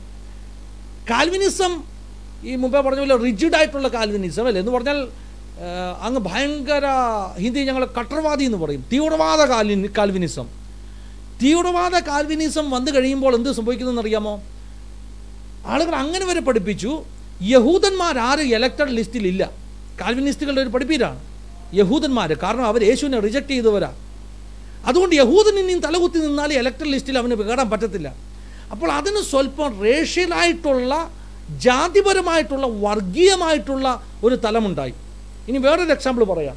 കാൽവിനിസ്റ്റുകൾ അതിന് എക്സാമ്പിളായിട്ട് പറയുന്നത് ആഫ്രിക്കക്കാർ, അവരുടെ ത്വക്ക് കറുത്തതാണ് അല്ലേ. അവരെക്കുറിച്ച് കാൽവിനിസ്റ്റുകൾ പഠിപ്പിക്കുന്നത് അത് നോഹയുടെ മകനായ ഹാമിൻ്റെ വംശപാരമ്പര്യമാണ്. അവർ ആ ശാപം അവർക്കുണ്ടായതുകൊണ്ടാണ് അവരങ്ങനെ കറുത്തതായത്, അല്ലെങ്കിൽ അവർ ആ ആഫ്രിക്കൻ വർഗമായിട്ട് അങ്ങനെ ജീവിക്കുന്നത്. അപ്പോൾ ചുരുക്കി പറഞ്ഞാൽ അവരും ദൈവത്തിൻ്റെ പ്രീ ഡെസ്റ്റിനേഷനിലില്ല എന്നൊക്കെ പറയുന്ന അല്പം വർഗീയ സ്വഭാവമുള്ള ഒരു ഡോക്ടറിനായിട്ട് ഈ കാൽവിനിസം അങ്ങ് മാറി. ഇതൊക്കെ കാൽവിനിസത്തിൻ്റെ ആഫ്റ്റർ എഫക്ട്സാണ്. കാൽവിൻ ഇതൊന്നും അറിഞ്ഞില്ല കേട്ടോ. കാൽവിൻ അങ്ങനെയൊന്നും ചിന്തിച്ചു പോലും ഇല്ല. പക്ഷേ കാൽവിനിസത്തെ ഡെവലപ്പ് ചെയ്ത് ഓരോരുത്തർ പുതിയ കാര്യങ്ങൾ ആഡ് ചെയ്തു. 17-ാം നൂറ്റാണ്ടൊക്കെ എത്തിയപ്പോൾ, വില്യം കേറിയുടെയൊക്കെ സമയമായപ്പോഴത്തേക്കും കാൽവിനിസത്തിൻ്റെ ഒരു അതിപ്രഭാവം, ഒരു ഭയങ്കര ഇൻഫ്ലുവൻസ്, ആ കാരണം കൊണ്ട് ആളുകൾ ഇങ്ങനെ വരെ പറയാൻ തുടങ്ങി, ദൈവം എല്ലാം തീരുമാനിച്ചു വെച്ചേക്കും, അതുകൊണ്ട് നമ്മൾ ഇനി സുവിശേഷം ഒന്നും പറയേണ്ട ആവശ്യമില്ല. നമ്മൾ സുവിശേഷം പറഞ്ഞാലും ഇല്ലെങ്കിലും ആളുകൾ രക്ഷിക്കപ്പെടുള്ളൂ. രക്ഷിക്കപ്പെടാൻ വേണ്ടി ദൈവം തിരഞ്ഞെടുത്തവനോട് നമ്മൾ പ്രത്യേകിച്ച് പോയി പറയേണ്ട കാര്യമില്ല. അതുകൊണ്ട് എന്ത് ചെയ്താൽ മതി? അതൊക്കെ ദൈവം തീരുമാനിച്ചു വെച്ചിട്ടുണ്ട്. അങ്ങനെ ഇവാഞ്ചലൈസേഷൻ പോലും നിർത്തൽ ചെയ്ത ഒരു തെറ്റായ ഉപദേശമായിരുന്നു സത്യത്തിൽ കാൽവിനിസം എന്ന് പറയുന്നത്. അതിൻ്റെ എഫക്റ്റ് ദൂരവ്യാപകമായിരുന്നു. അപ്പോൾ ഈ വർഗീയമാകുന്ന ഒരു തലം ഈ കാൽവിനിസത്തിനുണ്ടായിരുന്നു. ദൈവം പ്രീ ഡെസ്റ്റിൻ ചെയ്ത് വെച്ചിരിക്കുക, ചില ജാതികളെ തിരഞ്ഞെടുക്കേണ്ടെന്ന് ദൈവം തീരുമാനിച്ചിരിക്കുക. അപ്പോൾ ഇതേ ഒരു സ്വഭാവം റോമാലേഖനത്തിനകത്തും പൗലോസ് ഖണ്ഡിക്കാൻ ആഗ്രഹിക്കുന്നുണ്ട്. എന്താ ഖണ്ഡിക്കാൻ ആഗ്രഹിക്കുന്നത് അറിയാമോ? റോമാലേഖനം 3-ാം അധ്യായം 4-ാം അധ്യായം പഠിച്ചാൽ അവിടെ പൗലോസ് യഹൂദന്മാരുടെ ഒരു എത്നിക് ക്വാളിറ്റിയെ ഒന്ന് ചെറുതാക്കി സംസാരിക്കുന്നുണ്ട്. യഹൂദനൊരു ചിന്തയുണ്ടായിരുന്നു, ഞങ്ങൾ ദൈവത്തിൻ്റെ തിരഞ്ഞെടുക്കപ്പെട്ട ദൈവമക്കൾ അല്ലെങ്കിൽ ജാതിയ, ചോസൺ ജനറേഷൻ, ചോസൺ നേഷൻ, അങ്ങനെയൊക്കെ യഹൂദൻ്റെ ഒരു ധാരണ ഉണ്ടായിരുന്നു. യോഹന്നാൻ്റെ സുവിശേഷം 8-ാം അധ്യായത്തിൽ യേശു കർത്താവ് യഹൂദന്മാരോട് പറഞ്ഞു, അതും ശ്രദ്ധിക്കണം, അവിടെ ഉപയോഗിക്കുന്നൊരു പദം എങ്ങനെയാണെന്നറിയാമോ? അവൻ തന്നിൽ വിശ്വസിച്ച യഹൂദന്മാരോട്, തന്നിൽ വിശ്വസിക്കാത്തവരോടല്ല. അതിൻ്റെ തൊട്ട് മുകളിലത്തെ ഭാഗത്തിൽ യോഹന്നാൻ്റെ സുവിശേഷം 8-ാം അധ്യായത്തിൻ്റെ ആദ്യത്തെ പാരഗ്രാഫ്, യേശുവിൽ വിശ്വസിക്കാത്ത യഹൂദന്മാർ വന്നിട്ട് ഒരു പാപിനിയായ സ്ത്രീയെ കൊണ്ട് യേശുവിൻ്റെ മുമ്പിൽ നിർത്തിയിട്ട് ഇവളെ കല്ലെറിയണമെന്ന് പറഞ്ഞ് യേശുവിൽ കുറ്റം കണ്ടുപിടിക്കാൻ ശ്രമിക്കുമ്പോൾ അതേ അധ്യായത്തിൽ തന്നെ തന്നിൽ വിശ്വസിക്കുന്ന യഹൂദന്മാരെ കുറിച്ചൊരു സ്റ്റേറ്റ്മെൻറ്റ്. വിശ്വസിക്കാത്ത യഹൂദന്മാർ യേശുവിൽ കുറ്റം കണ്ടുപിടിക്കാൻ ശ്രമിക്കുമ്പോൾ ഒരു പാപിനി സ്ത്രീയെ കല്ലെറിയാൻ വേണ്ടി കൊണ്ട് നിർത്തിയിരിക്കുമ്പോൾ അവിടെ യേശു നിലത്തെഴുതി എന്നാണ് പറയുന്നത്, അല്ലേ? വളരെ വലിയ ഡിസ്കഷനുള്ളൊരു ടോപ്പിക്കാണ്. യേശു എന്താ നിലത്തെഴുതിയത്? യേശു എന്താ നിലത്തെഴുതിയത്? ആരെങ്കിലും നിലത്തെഴുതിക്കൊണ്ടിരിക്കുമോ? അവളെ കൊണ്ട് നടുക്ക് നിർത്തിയപ്പോൾ യേശു നിലത്തെഴുതിക്കൊണ്ടിരിക്കുകയായിരുന്നു. അതിൻ്റെ ഇടയ്ക്ക് ആ ചോദ്യം വന്നത്. ആ ചോദ്യത്തിന് യേശു ഇടയ്ക്ക് എന്ത് ചെയ്യുന്നറിയാമോ? തല ഉയർത്തിയിട്ട് അവരോട് പറഞ്ഞു, നിങ്ങളിൽ പാപമില്ലാത്തവർ ഇവളെ കല്ലെറിയട്ടെ. ഇത് പറഞ്ഞിട്ട് യേശു പിന്നെ നിലത്തെഴുതിയെന്ന. യേശു നിലത്തെഴുതുന്നത് കണ്ടിന്യൂ ചെയ്തുകൊണ്ടിരുന്നു. വലിയ ചോദ്യം, വലിയ തിയോളജിക്കൽ ഒരു ക്വസ്റ്റ്യൻ ആണ്. യേശു എന്തോ നിലത്തെഴുതിയത്? ഞാൻ ചോദിക്കുക, സ്റ്റെഫിയോട് ചോദിക്കുക, യേശു എന്തോ നിലത്തെഴുതിയത്? ഇതിനെക്കുറിച്ച് വലിയ ചർച്ചകളൊക്കെ നടന്നിട്ടുണ്ട്. പക്ഷേ എൻ്റെ ഒരു ഊഹം ഞാൻ പറയാം, ഇതെൻ്റെ ഒരു ഊഹമാണ്. ദൈവത്തെ ഉപേക്ഷിക്കുന്നവരുടെ പേര് മണ്ണിൽ എഴുതുന്ന, അല്ലേ? അങ്ങനെ ഒരു വാക്യമുണ്ട്. ആ ഒരു വാക്യത്തിൻ്റെ അടിസ്ഥാനത്തിൽ ഞാനിങ്ങനെ അങ്ങ് സങ്കല്പിക്കുക. അത് ഇവിടെ ഊഹമാണ് കേട്ടോ. ഈ വന്നു നിന്ന് ഓരോരുത്തരുടെ പേര് യേശു നിലത്തെഴുതിയിട്ട് ആ പേരിൻ്റെ മുൻപിലോട്ട് അവൻ്റെ പാപം യേശു എഴുതി വെച്ചവിടെ. അപ്പോൾ അത് കണ്ടിട്ട് ഒരു പക്ഷേ ഓരോരുത്തരും വന്ന് നോക്കി യേശു എന്താ എഴുതുന്നത്. ആദ്യം ഒരുത്തൻ വന്നു, അവൻ നോക്കിയപ്പോൾ അവൻ്റെ പേരിൻ്റെ അപ്പുറത്തോട്ട് യേശു അവൻ്റെ പാപം എഴുതിയിരിക്കുന്നു. അവൻ കല്ല് താഴെ ഇട്ടു, അവൻ പോയി. അങ്ങനെ വേദപുസ്തകത്തിലില്ല, ഇതെൻ്റെ ഒരു സങ്കല്പമാണ്. അപ്പോൾ യേശുവിനറിയാം ഈ നിൽക്കുന്നവരൊക്കെ ആരാണെന്ന്. എന്തുകൊണ്ടറിയാം? യേശു ദൈവമാണ്, സർവജ്ഞാനിയാണ്. യേശു അവളെ വെറുതെ വിട്ടു. ദൈവികമാകുന്ന കൃപ അവളുടെ മേൽ പകരപ്പെട്ടു. ഇനി ഒരു രസകരമായ കാര്യം ഞാൻ പറയട്ടെ. ഈ പെൺകുട്ടി അല്ലെങ്കിൽ ഈ സ്ത്രീ, whoever it may be, ആ പാപനിയായ സ്ത്രീ, പാപം ചെയ്തത് കൊണ്ട് റെഡ് ഹാൻഡഡ് ആയിട്ട് പിടിക്കപ്പെട്ട സ്ത്രീ, അവൾ യേശുവിനെ തിരഞ്ഞെടുത്തതാണോ? ആണോ? അവളാണോ യേശുവിൻ്റെ അടുക്ക് വന്ന് യേശു എന്നോട് ക്ഷമിക്കണമെന്ന് പറഞ്ഞത്? അല്ല. somebody forced her to come there, അല്ലേ? ആരോ നിർബന്ധിച്ച് അവളെ അവിടെ കൊണ്ടുവന്നത്. അപ്പൊ അവിടെ ഫ്രീ വില്ലിലൊന്നുമല്ല അവൾ യേശുവിൻ്റെ അടുക്കൽ വന്നത്. ആരോ നിർബന്ധിച്ചിട്ട് അവൾ യേശുവിൻ്റെ അടുക്കൽ വന്നു. പക്ഷേ ഈ കല്ലെറിയാൻ വേണ്ടി കൊണ്ടുവന്ന group, they brought her in the right place, ശരിയായ സ്ഥാനത്ത് അവളെ കൊണ്ടുവന്നത്, കൃപയുടെ സിംഹാസനത്തിന് അടുക്കലേക്ക് കൊണ്ടുവന്നത്, സാൽവേഷൻ എവിടെയാണോ അവിടെയൊക്കെ കൊണ്ടുവന്നത്. അപ്പോൾ ഇതിൽ നമ്മൾ മനസ്സിലാക്കണം, ദൈവത്തിൻ്റെ കൃപ അവളുടെ മേൽ എത്ര വലുതായിരുന്നു. ഇത്ര വലിയ പാപിനിയായിട്ടും അവളെ കല്ലെറിയാൻ തീരുമാനിച്ചവർ പോലും, അവരുടെ ആക്ഷൻ പോലും അവളുടെ സാൽവേഷന് കാരണമായി തീർന്നു. ഇതിനെയാണ് ദൈവത്തിൻ്റെ കൃപ എന്ന് പറയുന്നത്. അവിടെ വർക്ക് അതിന് കാരണമല്ല, അവളുടെ തിരഞ്ഞെടുപ്പല്ല, അവൾ ആഗ്രഹിച്ചതല്ല. ഒരു മനുഷ്യൻ, വലിയ പാപിയായ മനുഷ്യൻ, അവൻ വഴിയോട് നടന്നു പോകുമ്പോൾ ഒരു മഴ പെയ്തു. മഴ പെയ്തപ്പോൾ ഓടി അടുത്ത ഒരു വീടിൻ്റെ സൈഡിലോട്ട്, അതിൻ്റെ എന്താ പറഞ്ഞ ആ വെള്ളം നനയാതിരിക്കാൻ വേണ്ടി അങ്ങോട്ടൊന്ന് കയറി നിന്നു. ആ പാരപ്പറ്റിൻ്റെ അടിയിലോട്ടൊന്ന് കയറി നിന്നു. അങ്ങനെ നിൽക്കുന്നപ്പോൾ അകത്തു നിന്ന് ഒരു പ്രാർത്ഥനയുടെ ശബ്ദം. അവനോർത്ത് എന്നാ പിന്നെ വെളി നിൽക്കാതെ അകത്ത് കയറി നോക്കാം എന്തോ. അകത്ത് നോക്കിയപ്പോൾ ആളുകൾ ഇരിക്കുന്നു, അവനോട് ഇരുന്നു. അന്ന് അവൻ രക്ഷിക്കപ്പെട്ടു. അപ്പോൾ ഇതിൻ്റെ അർത്ഥം എന്താ? ഇതിൻ്റെ അർത്ഥം അവൻ്റെ കാലടികളെ പോലും കർത്താവിൻ്റെ കൃപ നിയോഗിച്ചു. ഇതാണ് പ്രീ ഡെസ്റ്റിനേഷൻ എന്ന് പറയുന്നത്. ഞാൻ ശ്രമിച്ചതല്ല, ഞാൻ അവനെ അന്വേഷിച്ചതല്ല. വേദപുസ്തകം അതല്ലേ, യേശു അതല്ലേ പറഞ്ഞത്, നിങ്ങൾ എന്നെ തിരഞ്ഞെടുത്തു എന്നല്ല, ഞാൻ നിങ്ങളെ തിരഞ്ഞെടുത്തു.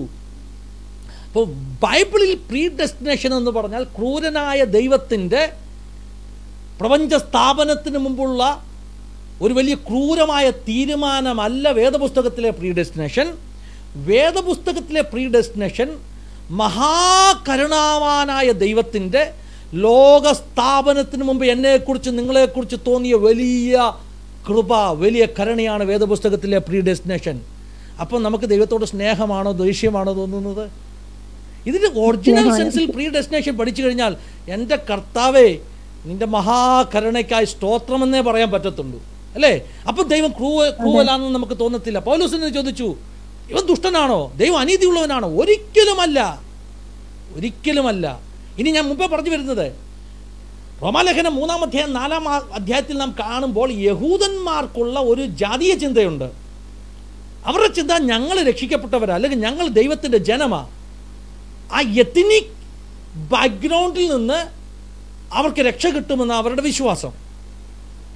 യോഹന്നാന്റെ സുവിശേഷം 8-ാം അധ്യായത്തിൽ ഒരു പാപിനിയായ സ്ത്രീയെ യേശുവിനെ പരീക്ഷിക്കാൻ കൊണ്ടുവന്നു, അവൾ രക്ഷ പ്രാപിച്ചു. ആ യഹൂദന്മാർ യേശുവിൽ വിശ്വസിച്ചവരല്ല.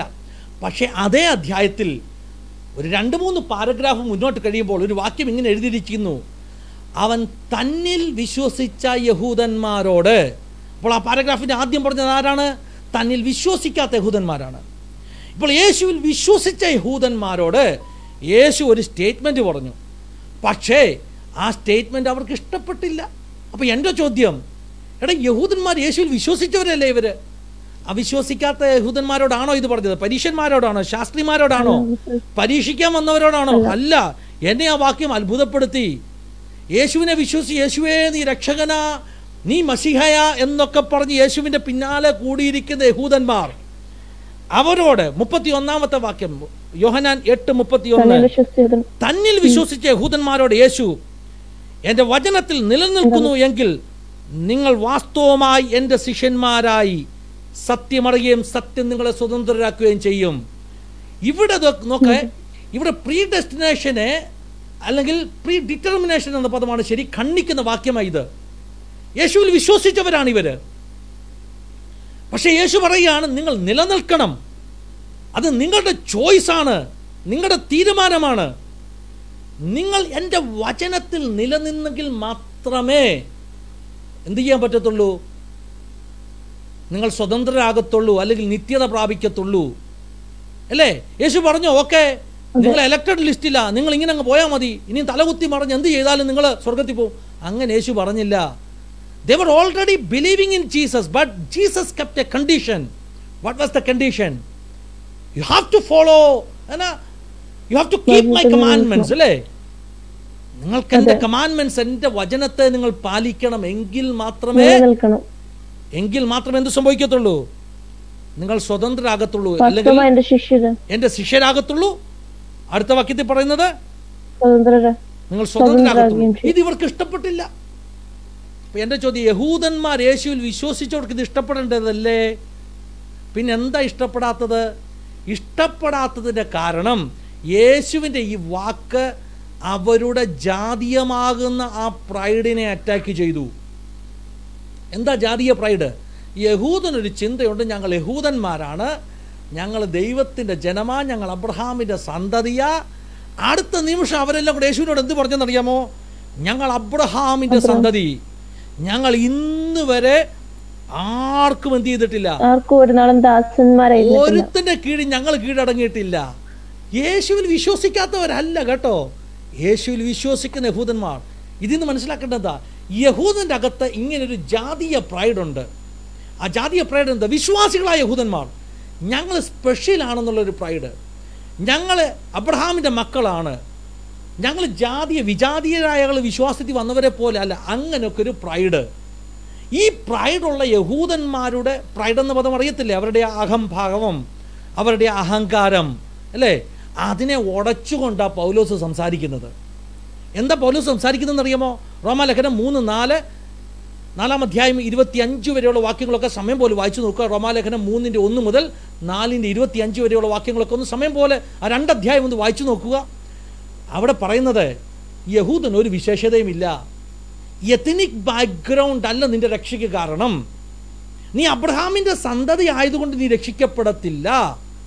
രക്ഷ നീ ജനിച്ച ബാക്ക്ഗ്രൗണ്ട് കൊണ്ട് നിനക്ക് ഓട്ടോമാറ്റിക് കിട്ടത്തില്ല. ഇതാ പൗലോസ് അവിടെ സ്ഥാപിക്കാൻ ശ്രമിക്കുന്നത്. ഇത് യഹൂദൻ്റെ ആ ജാതീയ വികാരത്തെ ഉടയ്ക്കുന്ന അല്ലെങ്കിൽ അതിനെ വെല്ലുവിളിക്കുന്ന സ്റ്റേറ്റ്മെൻറ്റാണ്. ഇത് മുമ്പേ നമ്മൾ പറഞ്ഞതുപോലെ ഓർത്തഡോക്സ് ആയിട്ടുള്ള യാഥാസ്ഥിതികരാകുന്ന യഹൂദന്മാർക്ക് ഇത് ഇഷ്ടപ്പെടത്തില്ല. പക്ഷേ ഇതാ ഫാക്റ്റ്. സത്യത്തിൽ യഹൂദന്മാരുടെ ഒരു കോമൺ ഒരു പ്രൈഡിനെ, ഒരു അഹങ്കാരത്തെ, അവരുടെ വേണമെങ്കിൽ നമുക്ക് പറയാം അവരുടെ ആ ഒരു ദേശീയ വികാരത്തെ പൗലോസ് ഉടച്ചു സംസാരിക്കുക.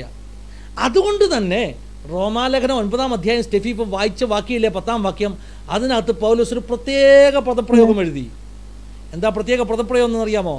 നമ്മുടെ പിതാവാകുന്ന ഇസഹാക്ക് എന്ന ഏകനാൽ. ആ വാക്ക് ശ്രദ്ധിച്ചോ? ഒന്ന് വായിച്ചു നോക്കിക്കോ. റോമാലേഖനം 9:10 നമ്മൾ വായിച്ച വാക്യമാണ്. എന്താ അവിടെ എഴുതിയിരിക്കുന്നത്? അത്രയുമല്ല, റിബേക്കയും നമ്മുടെ പിതാവായ ഇസ്ഹാക്ക് എന്ന ഏകനാൽ. ഇസ്ഹാക്ക് എന്ന ഏകനാൽ. എന്റെ ചോദ്യം, എന്തിനാ അവിടെ അങ്ങനെ പറഞ്ഞിരിക്കുന്നത്? ഇസ്ഹാക്ക് എന്ന ഏകനാൽ, അതിന് വലിയ അർത്ഥമുണ്ട്. വേദോസ്തത്തിൽ ഒരു വാക്കുപോലും വെറുതെ വരത്തില്ല. ഇനി കേട്ടോ, ഒരു സ്ത്രീ റിബേക്ക അല്ലേ, അവളുടെ വയറ്റിൽ ഇപ്പോൾ 2 കുഞ്ഞുങ്ങളുണ്ട്. അവളുടെ വയറ്റിൽ 2 കുഞ്ഞുങ്ങളുണ്ട്. 2 പേരുടെ അപ്പൻ ആരാ? 2 പേരാണോ? ഇസ്ഹാക്ക് എന്ന ഏകന, ഒറ്റയൊരാടെ മക്കൾ. അപ്പൊ എത്നിക് ബാക്ക്ഗ്രൗണ്ട് നോക്കിയാൽ ഇവർ 2 പേരും ഒരേ എത്നിക് ബാക്ക്ഗ്രൗണ്ട് ഉള്ളവരാണ്. യഹൂദന്റെ കൺസെപ്റ്റ് ഞാൻ പറഞ്ഞല്ലോ, റോമാലേഖനത്തിൽ പൗലോസ് തകർക്കാൻ ശ്രമിക്കുന്ന ചില ചിന്തകളുണ്ട്. ഒന്ന്, വർക്ക് അല്ലെങ്കിൽ പ്രവൃത്തി നിമിത്തമാണ് രക്ഷ എന്ന സങ്കല്പത്തെ പൗലോസ് അടിച്ച് തകർത്ത് സംസാരിക്കുക. രണ്ടാമത്, യഹൂദൻ എന്തോ വിശേഷതയുണ്ടെന്നുള്ള, ജാതിയിൽ നിന്ന് വിശ്വാസത്തിൽ വന്നവരെക്കാൾ അധികമായി യഹൂദൻ അവന് പാരമ്പര്യവും അവന് സ്ഥാനവും മഹത്വം ഒക്കെ ഉള്ളവനാണെന്നുള്ളൊരു സങ്കല്പത്തെ പൗലോസ് തകർത്തോണ്ടിരിക്കുക. പൗലോസ് സ്ഥാപിക്കാൻ ആഗ്രഹിക്കുന്നത് ഒറ്റ അമ്മയുടെ ഉദരത്തിൽ നിന്ന് വന്നവരാ ഇവർ 2 പേരും. അപ്പൻ ഒറ്റ ഒരാളാ, പക്ഷേ ദൈവത്തിൻ്റെ അവരോടുള്ള ഡീലിംഗ് വ്യത്യസ്തമായിരുന്നു. 2 പേരും അല്ലെ, ഒരേ ഉദരത്തിൽ കിടന്ന 2 പേരും. എന്തുകൊണ്ട് അതേ ഒരുത്തിനെ ദ്വേഷിച്ചത്, ഒരുത്തിനെ തിരഞ്ഞെടുത്തത്? പൗലോസ് ക്ലിയർലി പറയുക, നീ ഏത് കുടുംബത്തിൽ ജനിച്ചെന്നുള്ളതല്ല നിന്റെ തിരഞ്ഞെടുപ്പിന്റെ പിന്നിൽ. നിന്റെ അപ്പൻ ആരാണ്? അബ്രഹാം ആണെന്ന് പറഞ്ഞ് നീ വികാരം കൊണ്ടിട്ട് കാര്യമില്ല. ഇസ്ഹാക്കാണെന്ന് പറഞ്ഞിട്ട് നീ വികാരം കൊണ്ടിട്ട് കാര്യമില്ല. മോശമാണോ ഇസ്ഹാക്കിൻ്റെ മകൻ ഏശാവ്? മോശമാണോ? അല്ല. അങ്ങനെ വികാരം കൊണ്ടിട്ട് കാര്യമില്ല. ദൈവത്തിൻ്റെ തിരഞ്ഞെടുപ്പ് എത്നിക് ബാക്ക്ഗ്രൗണ്ട് നോക്കിയല്ല. ദൈവത്തിൻ്റെ തിരഞ്ഞെടുപ്പ് നമ്മുടെ ഗുണങ്ങൾ, നമ്മുടെ പ്രവർത്തികൾ നോക്കിയിട്ടല്ല. ദൈവത്തിൻ്റെ തിരഞ്ഞെടുപ്പ് തൻ്റെ മഹാകൃപ കൊണ്ടാണ്. അതുകൊണ്ട് ഞാൻ യാക്കോബിനെ തിരഞ്ഞെടുത്തു. ഇനിയും സ്റ്റെഫിയെ പോലുള്ള പലർക്കും വിഷമം തോന്നുന്നൊരു പദം, ഞാൻ ഏശാവിനെ ദ്വേഷിച്ചു എന്ന് പറഞ്ഞ പദമാണ്. ഐ ഹേറ്റ് അല്ലേ? അവിടെ ഒരു ചെറിയ പ്രശ്നമുണ്ട്. ആ ഹേറ്റ് എന്ന പദത്തിന്റെ എക്സാക്ട് മീനിങ് എന്ന് പറഞ്ഞാൽ നമ്മൾ ഉദ്ദേശിക്കുന്ന ഹേറ്റ് അല്ല. അത് മനസ്സിലാക്കണം. നമ്മൾ ഹേറ്റ് എന്ന് പറയുമ്പോൾ എന്താ ചിന്തിക്കുന്നത്? എനിക്ക് അവനോട് ഭയങ്കര വൈരാഗ്യം തോന്നി അല്ലേ, ഒരു അല്ലേ, എന്താ അതിനെ പറയുന്നത്, പക തോന്നി. അതല്ല അതിൻ്റെ അർത്ഥം. വേദോസ്തത്തിൽ ഒത്തിരി ഭാഗങ്ങളിൽ അങ്ങനെ ആ ഹേറ്റ് എന്നുള്ള പദം ഉപയോഗിച്ചിട്ടുണ്ട് കേട്ടോ. ഉദാഹരണം പറഞ്ഞാലേ, യാക്കോബിന് 2 ഭാര്യമാരുണ്ടായിരുന്നു, റേച്ചലും ലേയും. വചനത്തിൽ ഇങ്ങനെ പറഞ്ഞു, യാക്കോബ് റേച്ചലിനെ സ്നേഹിച്ചു, ലേയെ ഹേറ്റ് ചെയ്തെന്ന് പറഞ്ഞു. എന്താ ഇതിൻ്റെ അർത്ഥം? കണ്ടിട്ടുണ്ടോ വാക്യം? അപ്പൊ അതിൻ്റെ അർത്ഥം എന്താ? യാക്കോബ് ലേയെ പകയോടുകൂടെ നോക്കിയെന്നാണോ? അല്ല. ആ ലേയിൽ യാക്കോബിന് മക്കളുണ്ടായെന്നേ. അപ്പൊ ഹേറ്റ് ചെയ്യുന്നെങ്കിൽ മക്കളുണ്ടാകുമോ? അപ്പോൾ ആ വേദപുസ്തകത്തിൽ ആ ഹേറ്റ് എന്ന ടെർമിനോളജിയുടെ മീനിങ് എന്താണെന്ന് മനസ്സിലാക്കണം. അപ്പം തന്നെ ശ്രദ്ധിക്കണം, ഈ വാക്യം പൗലോസിൻ്റെ ഒരു പദമല്ല. It is a quotation. എവിടെ നിന്നുള്ള കൊട്ടേഷനാണ്? മലാഖി 1-ാം അധ്യായം, എൻ്റെ ഓർമ്മ ശരിയാണെങ്കിൽ 4-ാം വാക്യം അല്ലേ, അവിടുന്ന് പൗലോസ് കോട്ട് ചെയ്തിരിക്കുക. അപ്പോൾ അവിടെ എന്താ ഇത് പറഞ്ഞിരിക്കുന്നതെന്ന് മനസ്സിലാക്കണം, എങ്കിലേ ഇത് നമുക്ക് കൃത്യമായിട്ട് മനസ്സിലാക്കത്തുള്ളൂ. മലാഖി ആ വചനം എഴുതുമ്പോൾ യാക്കോബ്, ഏശാവ് എന്ന് പറയുന്ന ആ 2 പദങ്ങൾ മലാഖി ഉപയോഗിക്കുമ്പോൾ മലാഖി ആരെക്കുറിച്ചാണ് അത് പറഞ്ഞതെന്ന് നമ്മൾ മനസ്സിലാക്കണം. മലാഖി 1 ആണോ? മലാഖി 1-ന്റെ 3-ഓ 4-ഓ ആണെന്ന് എനിക്ക് തോന്നുന്നു. 1-ന്റെ 3. ആ 1-ന്റെ 3-ഉം 4-ഉം അല്ലേ? ഒന്ന് വായിച്ച വാക്യങ്ങൾ. എന്നാൽ ഏശാവിനെ ഞാൻ ദ്വേഷിച്ചു, അവനെ പർവ്വതങ്ങളിലെ ശൂന്യമാക്കി, അവന്റെ അവകാശത്തെ യേശാവിനെ ഞാൻ ദ്വേഷിച്ചു. Can you repeat it? എന്നാൽ ഏശാവിനെ ഞാൻ ദ്വേഷിച്ചു, അവന്റെ പർവ്വതങ്ങളെ ശൂന്യമാക്കി, അവന്റെ അവകാശത്തെ മരുഭൂമിയിലെ കുറുനരികൾക്ക് കൊടുത്തിരിക്കുന്നു. അപ്പൊ ഇത് ആരെ കുറിച്ചാ പറയുന്നത്? ഏശാവിനെ കുറിച്ച്. ഏത് ഏശാവിനെ കുറിച്ച്? യാക്കോബ് എന്ന ക്യാരക്ടറും ഏശാവ് എന്ന ക്യാരക്ടറും മരിച്ചിട്ട് നൂറ്റാണ്ടുകൾക്ക് ശേഷം ഈ വാക്യം എഴുതിയിരിക്കുന്നല്ലേ? അതെ. അപ്പൊ ഏശാവിന്റെ പർവ്വതങ്ങൾ, ഏശാവിന്റെ അനുഗ്രഹങ്ങളെ ഞാൻ ശൂന്യമാക്കിയെന്ന് പറയുമ്പോൾ ആരെ കുറിച്ചാ? അത് ഇസ്ഹാക്കിന്റെ മക്കളായ യാക്കോബ് ഏശാവ് എന്ന് പറയുന്ന രണ്ട് ക്യാരക്ടേഴ്സിനെ കുറിച്ചല്ല. അതിനപ്പുറമായിട്ട് ഈ രണ്ടുപേരും റെപ്രസെന്റ് ചെയ്ത രണ്ട് നേഷൻസിനെ കുറിച്ചാണ് പറയുന്നത്. യാക്കോബ് ആരെയാണ് റെപ്രസെന്റ് ചെയ്യുന്നത്? ഇസ്രായേൽ എന്ന നേഷനെ. ഏശാവ് ആരെയാണ് റെപ്രസെന്റ് ചെയ്യുന്നത്? ഏദോം എന്ന നേഷനെ. ഏദോം എന്ന് കേട്ടിട്ടില്ലേ? ഏദോം ആരാണ്? ഏശാവിന്റെ സന്തതി പരമ്പരയ്ക്ക് ദൈവം കൊടുത്ത നേഷനാണ്. അപ്പോൾ യാക്കോബും ഏശാവും അമ്മയുടെ ഉദരത്തിൽ കിടന്നപ്പോൾ തന്നെ ദൈവം എന്താ പറഞ്ഞെന്നറിയാമോ? ദൈവം പറഞ്ഞത്, അമ്മയോട് പറഞ്ഞൊരു വാഗ്ദത്തമുണ്ട്. അത് ശ്രദ്ധിച്ചിട്ടുണ്ടോ? ഉൽപ്പത്തികളുടെ പുസ്തകം 25-ാം അധ്യായത്തിലാണ്. രണ്ട് പിള്ളകൾ റിബേക്കയുടെ വയറ്റിൽ തിക്കിയപ്പോൾ റിബേക്ക ഓടി ദൈവസന്നിധി ചെന്നു. അപ്പോൾ ദൈവസന്നിധി എന്ന് പറയുമ്പോൾ എവിടെ അവൾ പോയത്? ടെമ്പിളാണോ? അവൾ അന്ന് ടെമ്പിളൊന്നും ഇല്ലല്ലോ, അല്ലെങ്കിൽ ആലയം ഇല്ലല്ലോ, ദേവാലയം ഇല്ലല്ലോ. പിന്നെ എവിടെയായിരിക്കും അവൾ പോയത്? May be it's just my imagination. അവൾ പോയത് ഇസ്ഹാക്ക് സ്ഥിരമായി യാഗം കഴിക്കുന്ന യാഗപീഠത്തിൻ്റെ അടുക്കലായിരിക്കാം, അല്ലെങ്കിൽ ഇസ്ഹാക്ക് സ്ഥിരമായിട്ട് പ്രാർത്ഥിക്കാൻ പോകുന്ന, മെഡിറ്റേറ്റ് ചെയ്യാൻ പോകുന്ന സ്ഥലത്തിലായിരിക്കും. Where or it may be. വചനത്തിൽ പറഞ്ഞ അവൾ ദൈവത്തിൻ്റെ അടുക്കൽ ചോദിക്കാൻ ചെന്നു. So she got a reply. What was the reply? എന്താ മറുപടി അവൾക്ക് കിട്ടിയത്? രണ്ട് ജാതികൾ നിന്റെ ഗർഭത്തിലുണ്ട്, രണ്ട് വംശങ്ങൾ നിന്റെ ഉദരത്തിൽ. അവിടെ ദൈവം പറഞ്ഞില്ല രണ്ട് മക്കൾ നിന്റെ വയറ്റിലുണ്ട്, ഒരുത്തൻ എനിക്ക് പണക്കുള്ളവനാ, ഒരുത്തൻ എനിക്ക് ഇഷ്ടം. ഇങ്ങനൊന്നും അല്ല ദൈവം പറഞ്ഞത്. There is two prominent nations are inside you. So യേശാവിനെ ദൈവം ദ്വേഷിച്ചു എന്ന പദത്തിന്റെ അർത്ഥം യേശാവിനെ ദൈവം രണ്ടാം നമ്പർ ആക്കിയെന്ന. എന്താണ് രണ്ടാം നമ്പർ ആക്കി? ഒരുത്തനെ മേളിലും മറ്റവനെ താഴെയും ആക്കിയെന്നേ അർത്ഥമുള്ളൂ. യേശാവിനെക്കാട്ടിൽ അധികം പ്രയോറിറ്റി യാക്കോബിന് കൊടുത്തെന്നേ അർത്ഥമുള്ളൂ. അല്ലാതെ നമ്മുടെ ആ ഹ്യൂമൻ നേച്ചർ വെച്ച് നമ്മൾ ഉദ്ദേശിക്കുന്ന പകയും ദേഷ്യവും അല്ല ആ വാക്യത്തിൻ്റെ അർത്ഥം. രണ്ടാമത്, it is not talking about two persons, it is talking about two nations. അപ്പം മലാക്കി പ്രവചിക്കുന്നത് യേശാവിൻ്റെ ദേശം, യേശാവിൻ്റെ രാജ്യം, യേശാവിൻ്റെ രാജ്യത്തെ ശൂന്യമാക്കിയ കഥയാണ് മലാക്കി പ്രവചിക്കുന്നത്. പൗലോസ് അതിനെ കോട്ട് ചെയ്ത് എന്തിനു വേണ്ടിയാ? പൗലോസ് അതിനെ കോട്ട് ചെയ്ത് ഇത് മനസ്സിലാക്കി തരാൻ വേണ്ടിയാ. ഈ രണ്ട് ക്യാരക്ടേഴ്സ് നല്ലതാരാ ചീത്തയാരാന്ന് അറിയുന്നതിന് മുമ്പ് ദൈവം ഒരുത്തനെ എന്ത് ചെയ്തു? ദൈവം തിരഞ്ഞെടുത്തു, ദൈവത്തിൻ്റെ കൃപ കൊണ്ട് തിരഞ്ഞെടുത്തു. ഇതാണ് പൗലോസ് എംഫസൈസ് ചെയ്യാൻ ആഗ്രഹിക്കുന്നത്. പക്ഷേ ഇനിയൊന്ന് ശ്രദ്ധിക്കണമേ. അമ്മയോട് ദൈവം നേരത്തെ പറഞ്ഞു ഇതിൽ ആര് ഉന്നതനാകും, അല്ലേ? യാക്കോബ് ഉന്നതനാകും. ഇനി വേദപുസ്തകം ഒന്ന് പഠിച്ചു നോക്കിയാൽ ഈ ഒരു പാറ്റേൺ നമുക്ക് കാണാം പഴയ നിയമത്തിൽ. ഏത് പാറ്റേണാ? മൂത്തവനെ ത്യജിക്കുന്നു, ഇളയവനെ തിരഞ്ഞെടുക്കുന്നു. ഈ ഒരു പാറ്റേൺ ഓൾഡ് ടെസ്റ്റ്മെന്റിൽ കാണാം. ഇതിനൊരു ബിബ്ലിക്കൽ ടൈപ്പോളജിക്കൽ സ്റ്റഡി എന്ന് നമ്മൾ പറയും. ഇതൊരു ടൈപ്പോളജിക്കൽ സ്റ്റഡിയുടെ ഭാഗമായിട്ട് പഠിക്കേണ്ട ഒരു വിഷയമാണ്. എന്തുകൊണ്ടാണ് ഇങ്ങനെ സംഭവിച്ചത്? ഇത് വലിയ സബ്ജക്റ്റാണ് കേട്ടോ. എന്തുകൊണ്ടാണ് ഇങ്ങനെ സംഭവിച്ചത്? എന്തുകൊണ്ടാണ് ദൈവം മൂത്തവനെ ത്യജിക്കുന്നു, ഇളയവനെ? ഹിസ്റ്ററി നോക്കി, ഉൽപ്പത്തിയുടെ പുസ്തകം മുതൽ തന്നെ നോക്കിയാൽ മൂത്തത് കയീൻ എന്ത് ചെയ്യപ്പെടുന്നു? ദൈവം പ്രസാദിക്കാത്തവനായി മാറുന്നു. ഹാബേലിൽ ദൈവം പ്രസാദിക്കുന്നു. ഞാൻ ഈ പറഞ്ഞ പാറ്റേൺ അവിടെ ഒക്കെ അല്ലേ? കയീന്റെ ജീവിതത്തിൽ അത് സംഭവിക്കുന്നു. ഇനി അടുത്തത് അബ്രഹാം. അബ്രഹാമിന്റെ മൂത്ത മോനാരാ? ഇസ്മായേലാണ്. പക്ഷെ ദൈവം തിരഞ്ഞെടുത്തത് ആരെയാ? ഇസ്ഹാക്കിനെയാണ്, അല്ലയോ? ഇനി അടുത്ത ജനറേഷനാണ് ഇസ്ഹാക്കിന്റെ ജനറേഷൻ. രണ്ട് മക്കൾ. ആ രണ്ട് മക്കളിൽ ആരാണ് മൂത്തത്? ഏശാവ്. ദൈവം തിരഞ്ഞെടുത്ത ആരെയാ? ഇനി അടുത്ത ജനറേഷൻ എന്താ? യാക്കോബിന്റെ മക്കൾ. യാക്കോബിന്റെ മക്കളിൽ മൂത്തവൻ ആരാണ്? രൂപനാണ്. പക്ഷെ തള്ളപ്പെട്ടില്ലേ? അവകാശം കൈമാറി എങ്ങോട്ടാ പോയത്? യഹൂദയ്ക്ക്. ജ്യേഷ്ഠാവകാശം ആർക്ക് പോയി? യഹൂദയ്ക്ക് പോയി. ഇനി അതിന്റെ അടുത്ത ജനറേഷൻ എക്സാമ്പിളായിട്ട് ജോസഫിനെ എടുക്കാം. ജോസഫിന്റെ രണ്ട് മക്കൾ എഫ്രൈം, മനശ. മൂത്തവനെ വലത്തും ഇളയവനെ ഇടത്തുമായിട്ട് കറക്റ്റ് പൊസിഷനിൽ ജോസഫ് കൊണ്ട് നിർത്തി. അപ്പനോട് പറഞ്ഞു ഇവരെ അനുഗ്രഹിക്കുക. അപ്പന് കണ്ണ് കാണത്തില്ല, പക്ഷെ കൈ പിണച്ചു വെച്ചു. എന്തുകൊണ്ടെന്നറിയാമോ? അവൻ്റെ അകത്ത് ആത്മാവ് പറഞ്ഞു, ഇളയവനെ ഞാൻ മാനിക്കാൻ പോവാ. ആ പാറ്റേൺ അവിടെയും ആവർത്തിക്കപ്പെടുന്നു. അപ്പോൾ ഇതിനകത്തുനിന്ന് അല്ലേ, ഇതിനകത്തുനിന്ന് എന്താ നമ്മൾ മനസ്സിലാക്കേണ്ടത്? എന്തുകൊണ്ടാണ് ഈ പറഞ്ഞ മഹത്വമുള്ള കുടുംബങ്ങളിലൊക്കെ ഇങ്ങനൊരു സംഭവം ഉണ്ടായത്? ഇതിനൊരു കാരണമുണ്ട്. ഇതിൻ്റെ കാരണം ഈ എല്ലാ കുടുംബങ്ങളിലും ഈ സംഭവിച്ചത് മുൻപിൽ സംഭവിക്കാൻ പോകുന്ന വലിയ ചില സത്യങ്ങളുടെ പഴയ നിയമത്തിലെ നിഴലുകളായിരുന്നു ഇവരെല്ലാം.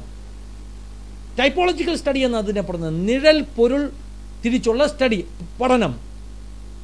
പുതിയ നിയമത്തിലെ പല കാര്യങ്ങൾക്കും പഴയ നിയമം നിഴലാണ്, നിഴലായിട്ടാണ് സംഭവിച്ചത്. എന്താ നിഴല്? വളരെ സിമ്പിൾ. പഴയ നിയമത്തിൽ അങ്ങനെ ഒത്തിരി എക്സാമ്പിൾസ് ഉണ്ട്. ഒന്നാമൻ ഫെയിലാകുന്നു, രണ്ടാമൻ വിജയിക്കുന്നു.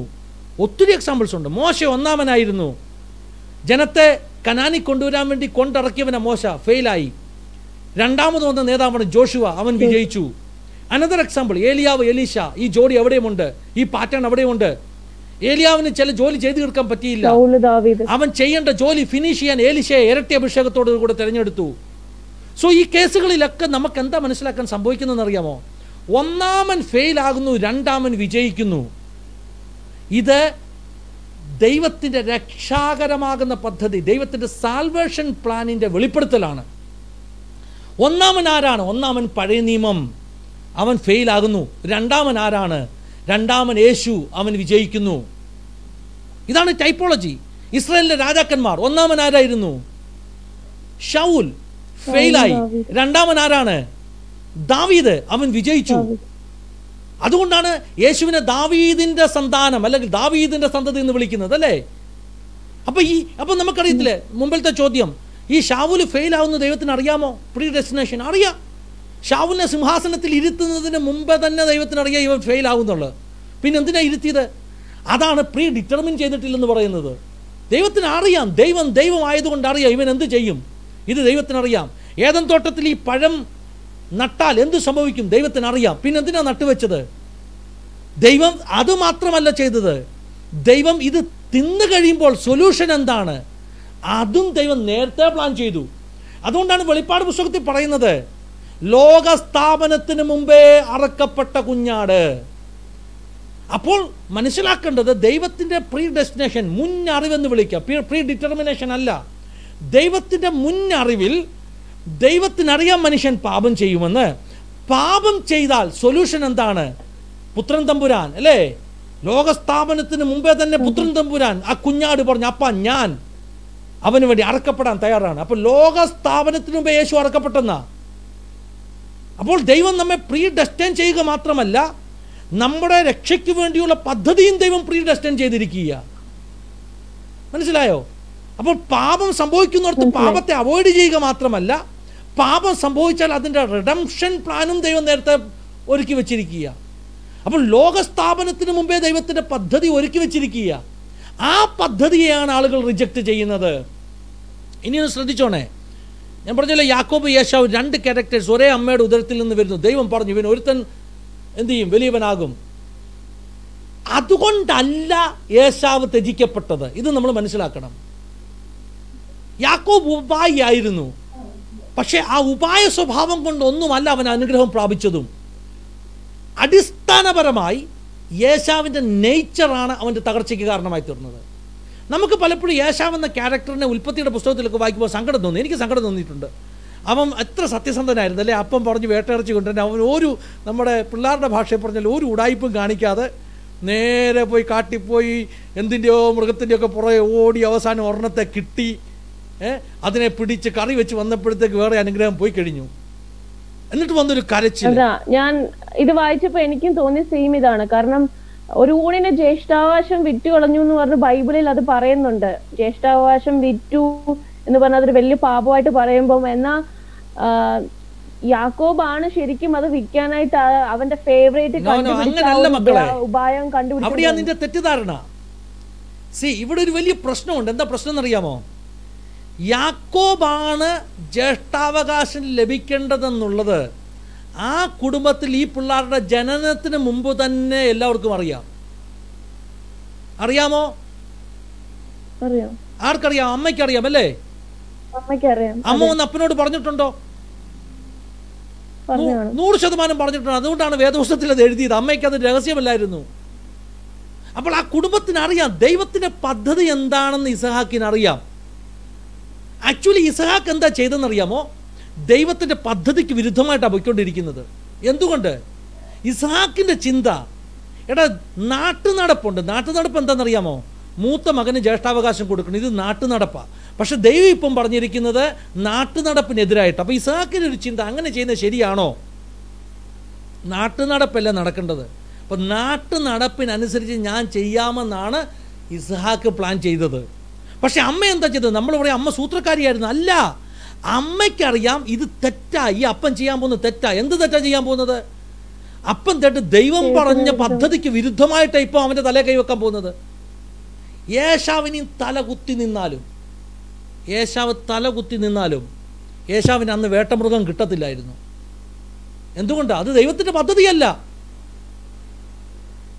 ഇനിയും യാക്കോബിനെ അനുഗ്രഹിക്കേണ്ടത് ദൈവത്തിൻ്റെ പദ്ധതി അല്ലെങ്കിൽ യാക്കോബിൻ്റെ മേൽ അനുഗ്രഹത്തിന് പകരം അന്ന് ശാപം വീഴുമായിരുന്നു. ദൈവത്തിൻ്റെ പദ്ധതി, ദൈവത്തിൻ്റെ സോവർജിനിറ്റി എന്ന് പറയും, ദൈവത്തിൻ്റെ പരമാധികാരത്തിനെതിരായിട്ട് ആർക്കും ഒന്നും ചെയ്യാൻ പറ്റത്തില്ല.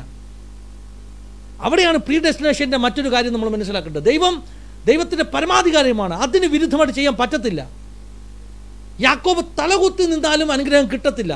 പിന്നെ എന്തുകൊണ്ട് അനുഗ്രഹം കിട്ടാനുള്ള കാരണം അവിടെ അവനാണ് അതിന് അർഹൻ. ദൈവം നേരത്തെ പറഞ്ഞിട്ടുണ്ട്. ഇസ്ഹാക്ക് ചെയ്യേണ്ടിയിരുന്നത് യാക്കോബിനെ മാന്യമായിട്ട് വിളിച്ച് അവൻ്റെ തലയിൽ കവിച്ച് അനുഗ്രഹിക്കുകയായിരുന്നു ചെയ്യേണ്ടിയിരുന്നത്. അല്ലെങ്കിൽ പിന്നെ അങ്ങനൊരു മണ്ടൻ ബുദ്ധി ഇസ്ഹാക്കിന് തോന്നുമോ? മണ്ടൻ ബുദ്ധി. എന്ത് മണ്ടൻ ബുദ്ധി? വേട്ടയിറച്ചി തിന്ന് സന്തോഷിച്ചിട്ട് എനിക്ക് അനുഗ്രഹിക്കണം. ഇതിൻ്റെ വല്ല ആവശ്യമുണ്ടോ? അവിടെ ഭയങ്കര ഒരു ജഡത്തിൻ്റെ പ്രവൃത്തിയാണ് നമ്മൾ കാണുന്നല്ലേ. അപ്പം പറയാം, മോനെ നീ എന്നെ സന്തോഷിപ്പിക്കാൻ നിന്നെ അനുഗ്രഹിക്കാം. അപ്പം ശരിക്കും എനിക്ക് നിന്നോട് ഇഷ്ടമൊക്കെയാ, പക്ഷേ എൻ്റെ ഹൃദയത്തെ ശരിക്കും സന്തോഷിച്ചെങ്കിലേ എൻ്റെ വായി നല്ല വാക്കുകൾ വരത്തുള്ളൂ. പക്ഷെ സ്വർഗം അങ്ങനെ അനുഗ്രഹിക്കുന്നവനല്ല. സ്വർഗം ഫേവറിറ്റിസം വെച്ച് അനുഗ്രഹിക്കുന്നവനല്ല. അമ്മയുടെ ഗർഭത്തിൽ വെച്ച് തന്നെ സ്വർഗം തീരുമാനിച്ചു അപ്പൻ്റെ ഫേവർ അല്ല, മറിച്ച് ദൈവത്തിൻ്റെ തെരഞ്ഞെടുപ്പ്, ദൈവത്തിൻ്റെ കൃപ കിട്ടിയവൻ അനുഗ്രഹിക്കപ്പെടുന്നു. ഇനി ഞാനതിൻ്റെ രഹസ്യം പറഞ്ഞുതരാം. അമ്മ ചെയ്തത് absolutely she was fulfilling the will of God. അവൾ കേട്ട ദൈവ സത്യം, ദൈവിക സന്ദേശം, അവൾ കേട്ട ദൂത് അവൾ മനസ്സിൽ വെച്ചുകൊണ്ട് അവൾ ആക്ട് ചെയ്തത്. അക്ഷരാർത്ഥത്തിൽ ഇസ്ഹാക്കിനെ അവൾ രക്ഷിക്കുകയോ ചെയ്തത്. ദൈവഹിതത്തിന് വിരോധമായി ഓടാതെ ഇസ്ഹാക്കിനെ അവൾ പ്രൊട്ടക്റ്റ് ചെയ്യുകയോ ചെയ്തത്. അത് റിബേക്ക എന്ന സ്ത്രീയുടെ വിവേകമാണ് കാണിക്കുന്നത്. അവളുടെ കുടീലത അല്ലെങ്കിൽ അവളുടെ എന്താ പറഞ്ഞ കുശഗ്ര ബുദ്ധിയല്ല അത് കാണിക്കുന്നത്, അവളുടെ വിവേകമാണ് കാണിക്കുന്നത്. ഒരു ഭാര്യ ദൈവഹിത പ്രകാരം തൻ്റെ ഭർത്താവിനെ എങ്ങനെ നയിക്കാം, അതാണ് നമ്മൾ റിബേക്കയിൽ കാണുന്നത്. അല്ലാതെ എന്താ പറഞ്ഞ അന്നത്തെ സാമൂഹിക പശ്ചാത്തലം അനുസരിച്ച് റിബേക്കയ്ക്ക് ഭർത്താവിനോട് ഇത് പോയി പറയാൻ പറ്റത്തില്ല. അന്നത്തെ കുടുംബ പശ്ചാത്തലം അതാ. അവൾക്ക് നിഷേധിച്ച് പറയാനൊക്കത്തില്ല. പിന്നെ അവൾക്ക് ഇതേ ഉള്ളൂ മാർഗം. അവൾക്കറിയാം ദൈവത്തിന്റെ പദ്ധതി ഇതാണ്. ഇനി ഒരു കാര്യം മനസ്സിലാക്കണം, ആ ദൈവത്തിന്റെ പദ്ധതി ഫുൾഫിൽ ചെയ്യുക അവൾ ചെയ്യുന്നത്. അവളാണ് ദൂത് കേട്ടത്. ഇനി മറ്റൊരു കാര്യം, യേശാവിന് ഇനിയും ആ ജ്യേഷ്ഠാവകാശത്തിന് അർഹതയില്ല. എന്തുകൊണ്ട് ചോദിച്ചാൽ എബ്രായ ലേഖനം 12-ാം അധ്യായം അതിൻ്റെ എക്സ്പ്ലനേഷൻ പറഞ്ഞിട്ടുണ്ട് അല്ലേ. എബ്രായ ലേഖനം 12-ാം അധ്യായം 14-15 മുതലുള്ള വാക്യങ്ങൾ വായിക്കുമ്പോൾ എനിക്ക് ഓർമ്മ ശരിയാണെങ്കിൽ 16-17 വാക്യമാണ് അതിനകത്ത് പറയുന്നത്. അവൻ തൻ്റെ ജ്യേഷ്ഠാവകാശം ഒരു ഊണിനു വേണ്ടി വിറ്റുകളഞ്ഞു. അവൻ തൻ്റെ ജ്യേഷ്ഠാവകാശം ഒരു ഊണിനു വേണ്ടി വിറ്റുകളഞ്ഞു. പിന്നത്തേതിൽ കരഞ്ഞ് നിലവിളിച്ചെങ്കിലും അവന് ദൈവത്തിൻ്റെ കരുണ ലഭിച്ചില്ല. അപ്പം യാക്കോബ് അല്ല കൾപ്രിറ്റ് ഏശാവാണ്. ഏശാവിൻ്റെ പ്രശ്നം എന്താ?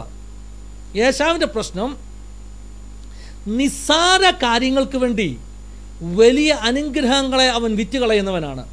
ഞാൻ പറഞ്ഞത് മനസ്സിലാവുന്നുണ്ടോ? നിസ്സാര കാര്യങ്ങൾക്ക് വേണ്ടി എന്ത് ചെയ്യുന്നു?